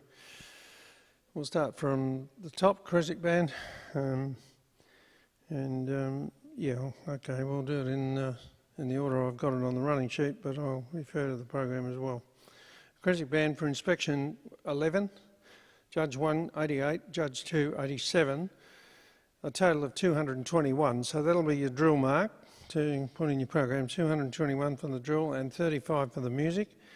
We only use, we only use the music as a guide, and we use that for a tiebreaker if necessary, but we go on the total drill for the champion.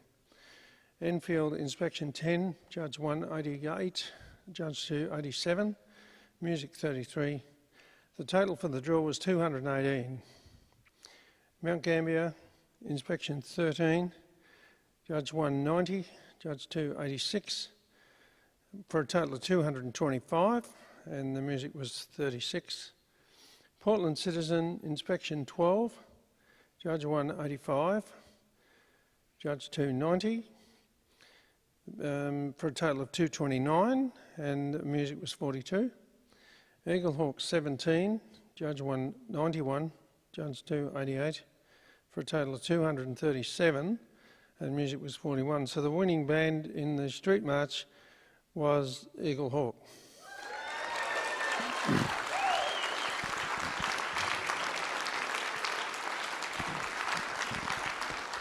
So what, is that that? Yeah, I'll do that. Okay. I don't need that, do I? No, you only need the trophy and the cheque. That's it. Okay, you don't need the mic. And I'm sure Keith will be delighted to present that for you.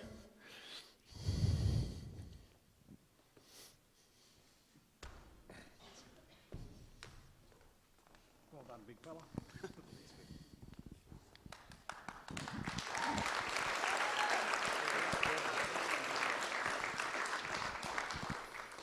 We also have an award for the best drum major in the street march, and the best drum major this year goes to Portland.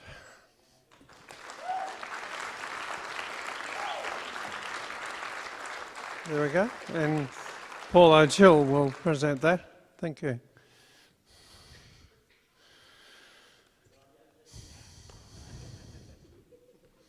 Best band in the Christmas parade.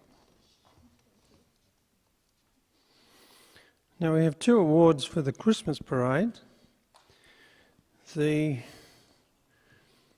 best band in the Christmas parade, I just got to try and find the right one, is this one.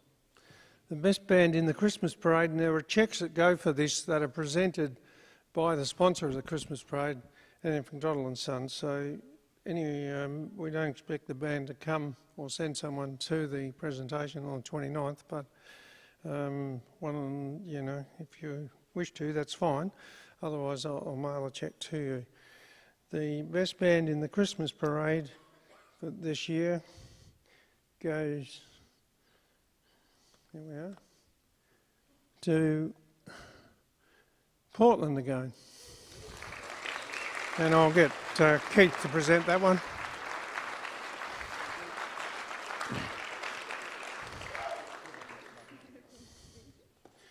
We also have a trophy and a cheque to the best dressed band in the Christmas parade, which is selected by the Christmas parade committee.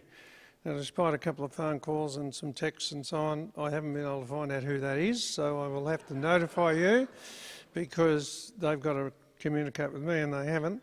So I will follow that one up for you and send out an email to everybody so that you find out just who won the best dressed band in the Christmas parade. And I might say that the council and the Christmas Parade Advisory Group and everyone associated always talks about how the bands go to so much trouble to dress up and make such a colourful spectacle, and I thank you on behalf of everyone for the effort you do. Thank you so much.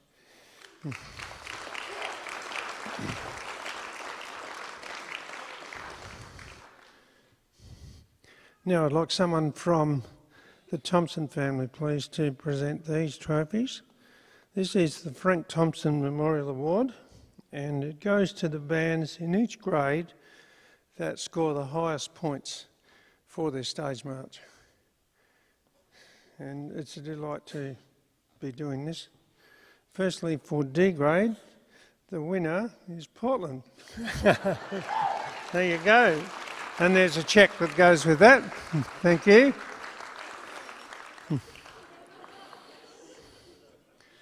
Yeah. So you can pass that on to your sister. Secondly, in the C grade, the highest scored points for the march goes to Enfield. There we go.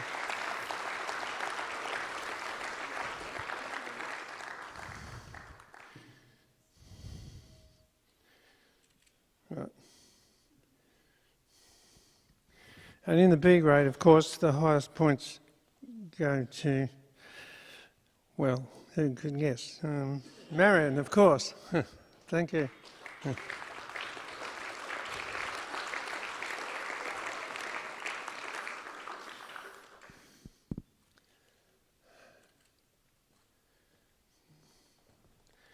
Now, when it comes to my award, my wife and I promote an award every year in memory of Murray Johnson, who in the early days of me doing this was a rock of support.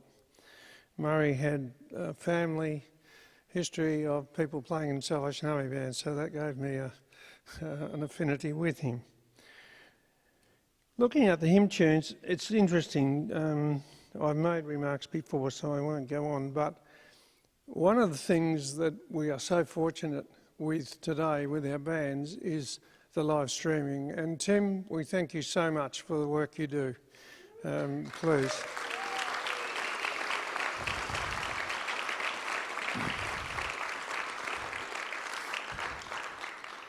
And in presenting this award in the past, I've often remarked that I'd like more sensitivity and a little bit more in the hymns presenting the message. And the same thing applied today. I found actually some of the major works moved me quite well because some of those have got philosophical messages in, and they were beautifully done today. Absolutely beautifully done. All of the major works were played well, and you'll be able to hear the comments by our chief adjudicator for music. And as soon as I presented this, I'll ask him to come and have something to say, so you've got time to think now. Having said that, I'll come back to the live streaming. The reason the live streaming is so valuable to us, one of the reasons, I watched all the live streaming this year, but I watched the state contest from Brisbane, and we had Howard Taylor as an adjudicator. I watched the live streaming from Sydney, and we had Robert Childs as an adjudicator. Both of those gentlemen came out on stage. Robert Childs actually left the band on stage and did a workshop after the contest, which was amazing. Then in Brisbane, the adjudicator came out on stage and they started talking about the differences in the pieces you play. And I was quite stunned because they all said exactly what I said here on stage last year. So sometimes I get it right, but it was amazing. There are three things, if I can be a little bit personal for the moment, there are three things that motivate me in life. One is my faith, the second is my family, and the third is brass bands. Isn't that a surprise? Something I'm extremely passionate about. One band today played a piece published in 1950. When I got all the music and I looked at it, I thought, if they play this well, I'm going to have to give them the award. I would have liked a little bit more sensitivity, but it was superb. And I'm speaking of the piece that Enfield played, The Light of the World. An absolutely magnificent piece of music, written by a New Zealander, published in the Salvation Army Journal in 1950. One that takes me back to my early years in Western Australia, playing in Salvation Army bands, and we used to play it regularly on a Sunday night. So I'd like to present this as in memory of Murray Johnson to the Enfield Band, please. Thank you, well done. Thank you very much. There you go.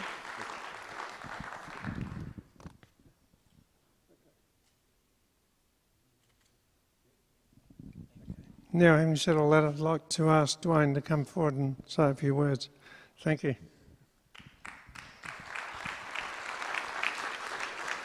G'day. Firstly, it's great to be back here again. It was 5 years since I last visited Mount Gambier, and I'd just personally like to thank Alan for having me back again. This is a great contest. It's always great to come over and experience it with all you guys. So yeah, Alan, thank you so much again, and hopefully I'll be back maybe in another 5 years. Yeah. Big shout out again from me to Tim as well. The work he does with brass bands. You know, I've sat and watched these contests from my living room as well, and it's always nice to be able to stand here and thank him too. So yeah, the next people that need to be thanked are all the conductors. Some of them up here and some in the audience, whatever. So all the band, I'd like you to put a big hand together for all the conductors.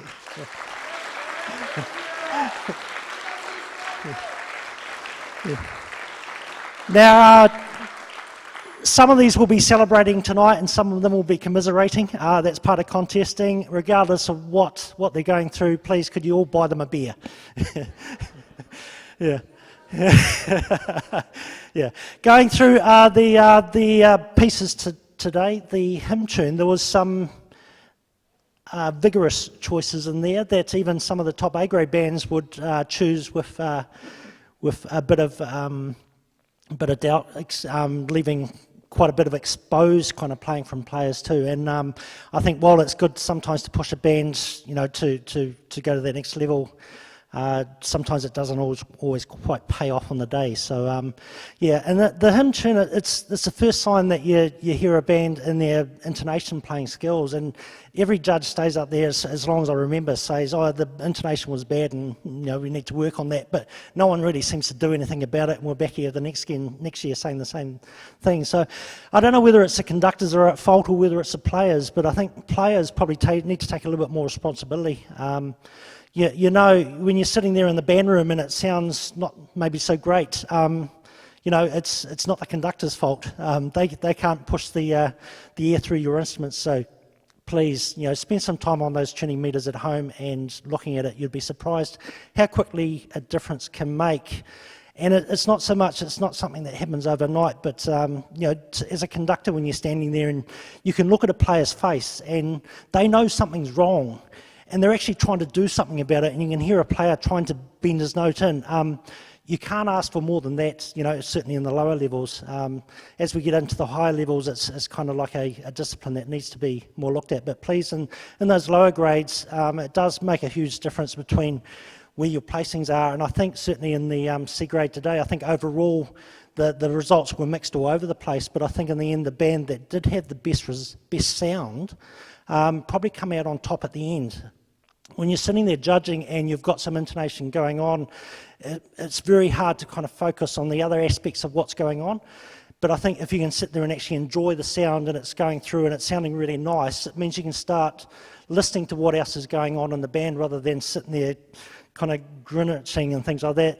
That's not the whole way through today. There were times where every single band, I think, were actually producing some really good sounds. In some cases, I think above their grades, and certainly the D grades here are very, very strong. They're certainly knocking on the door of the C grades quite well. So that's good, you know, good signs for the future as well. Going on to the test pieces, and I don't think there's one conductor chose a piece that was beyond their players' ability, and some very interesting choices. And I'd probably say that all the bands, I just felt that they were really well rehearsed and well trained. And that's sometimes it's obvious when you tell a band isn't quite up there ready for that performance on the day, but I didn't get that feeling from any of the bands today, so well done on that. On to the march, and probably the biggest thing that you notice is certainly the bands that on the street march had the best sounds out there did a little bit better on the stage as well.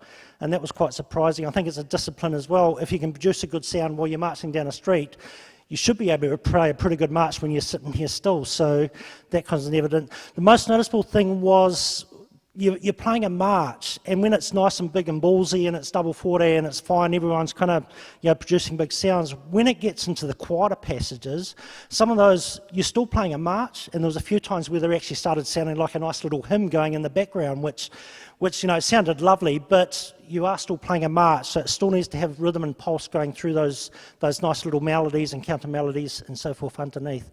And on to the entertainment, I think every band put their best foot forward. I always say of entertainment, every band's got its own characteristics, and the band that shows off the best is, you know, is worthy of that. I think some of the top acts were actually just need a little bit more polish, and they'd actually be putting on a really good show. It was just a little bit slightly under-rehearsed. Sometimes we leave the entertainment, the choreography and stuff like that to the last minute, whereas that can make the difference. A lot of the audience actually listen with their eyes rather than their ears, and if they can tell players are standing at the front not quite sure what's going on, it doesn't matter how good you sound. So work on polishing up those little acts, and it would make really a big difference in the total presentation. But overall, I think all bands did very, very well, and hopefully I'm back again sometime. Cheers. Thanks very much. Shake your hand. Okay. Thank you very much, Dwayne. It's lovely to have you here. Dwayne's another one of these band people that does so much community service. He's been running around the world with commemorating the end of World War I and taking a band overseas and so on, and then jumped on a plane and came over here. So we really appreciate your time. Thank you very much again. Now we'll get on to the music section, and we'll start off with the D grade music, and I'll just read across the page in the order they are. Portland Citizens Band for the hymn tune scored 69, for the major work 77, for the entertainment item 79, and for the march 81, for a total of 306. Eaglehawk Citizens for the hymn 72 points, for the major work 76, for the entertainment item 80, for the march 80, for a total of 308. So that makes Eaglehawk the winning band in D grade. If you'd like to. And Portland Band is the runner-up in D grade, so I'd invite Eaglehawk to come and collect their trophy, please, and their cheque as well. And I'll get Dwayne to present these. Thank you. Saves me running around.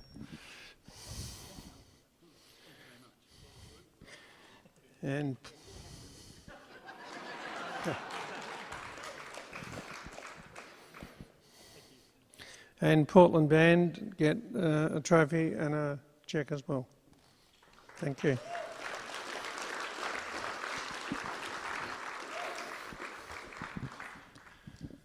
Now the C grade music.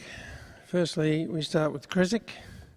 For the hymn scored 75, for the major work 80, for the entertainment item 85, for the march 82, for a total of 326. Mount Gambier City Band for the hymn 74, for the major work 77, for the entertainment item 85, for the march 80, for a total of 316. Warraparinga Brass for the hymn 72, for the major work 78, for the entertainment item 87, and for the march 83, for a total of 320. Enfield Brass scored for the hymn 73, for the major work 79, for the entertainment item 83, for the march 84, and a total of 319. So Creswick Brass was the winner in C grade, and Warraparinga were the runner-up in second place.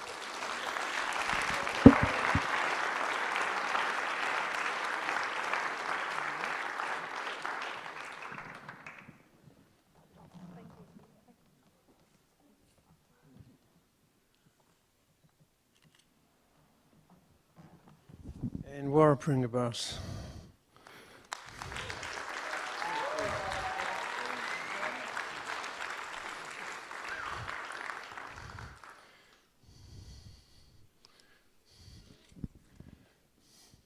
Dwayne did give points to Marion City for an academic exercise, so I'll read them out for their presentation. For the hymn 82, for the major work 87, for the entertainment item 86, and for the march 85, for a total of 340. So I have a cheque and a trophy for Marion City Band, please.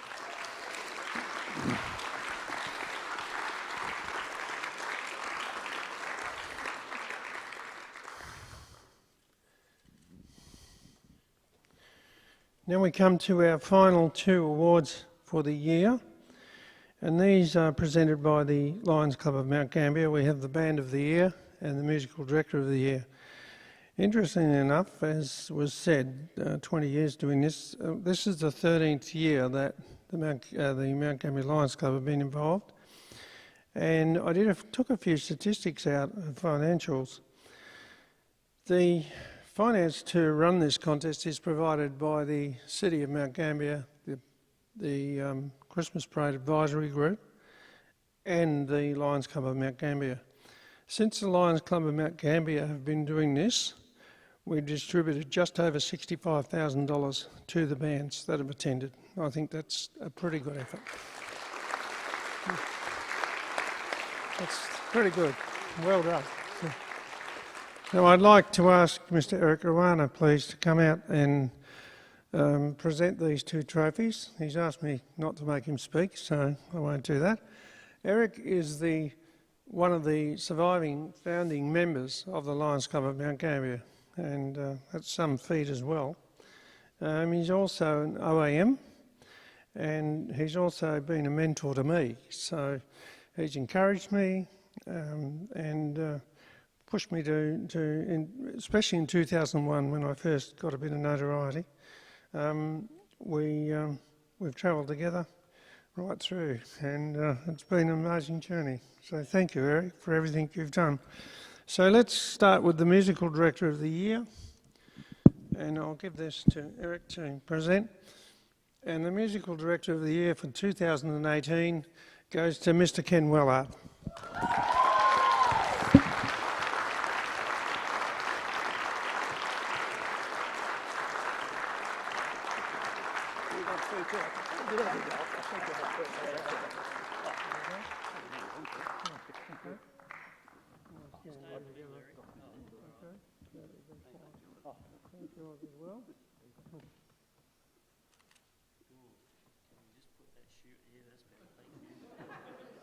Still shiny. Can you just turn it right down? Yeah, beautiful. Thank you.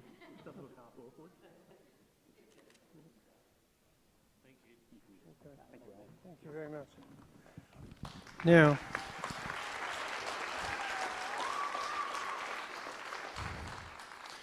Now we come to our final award, the Band of the Year for 2018. There are a lot of reasons why this group was chosen, and I won't elaborate much except to say that they've done some amazing things according to the information I collected. So the Band of the Year for 2018 goes to the Mount Gambier City Band.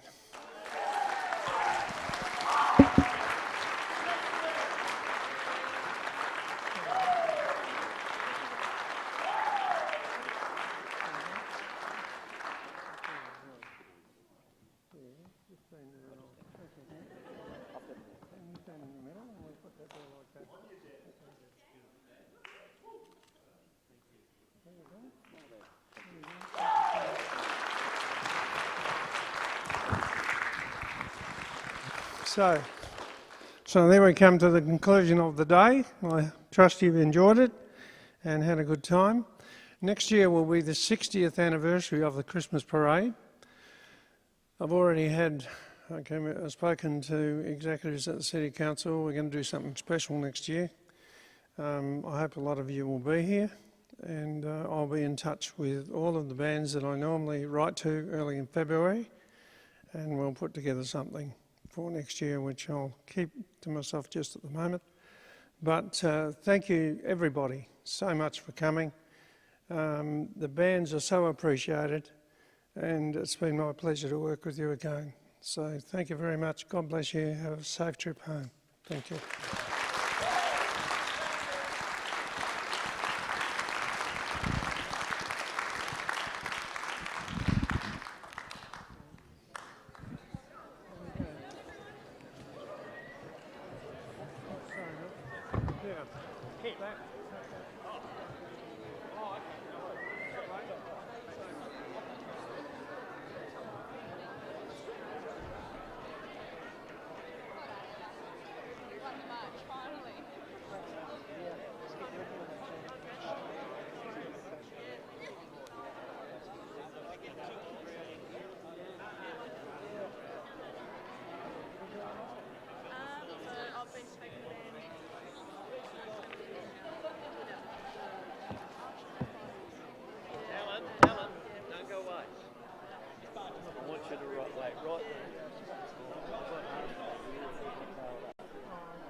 No, I want this one just for our own record. Sorry, Dwayne, that's just how that...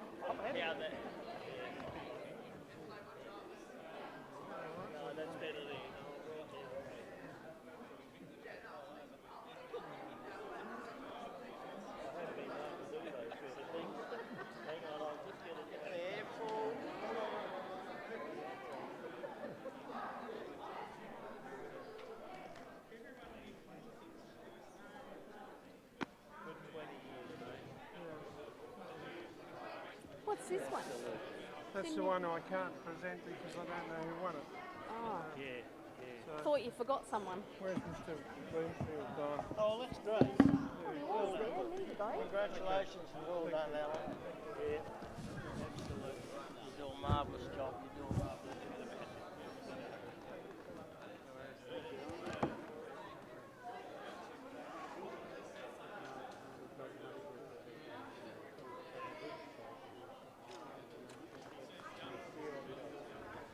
You want a hand with that?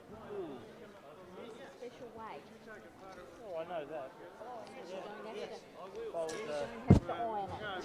Thanks everyone for tuning in. That's the end of the stream. Happy Christmas. See you next time. Bye.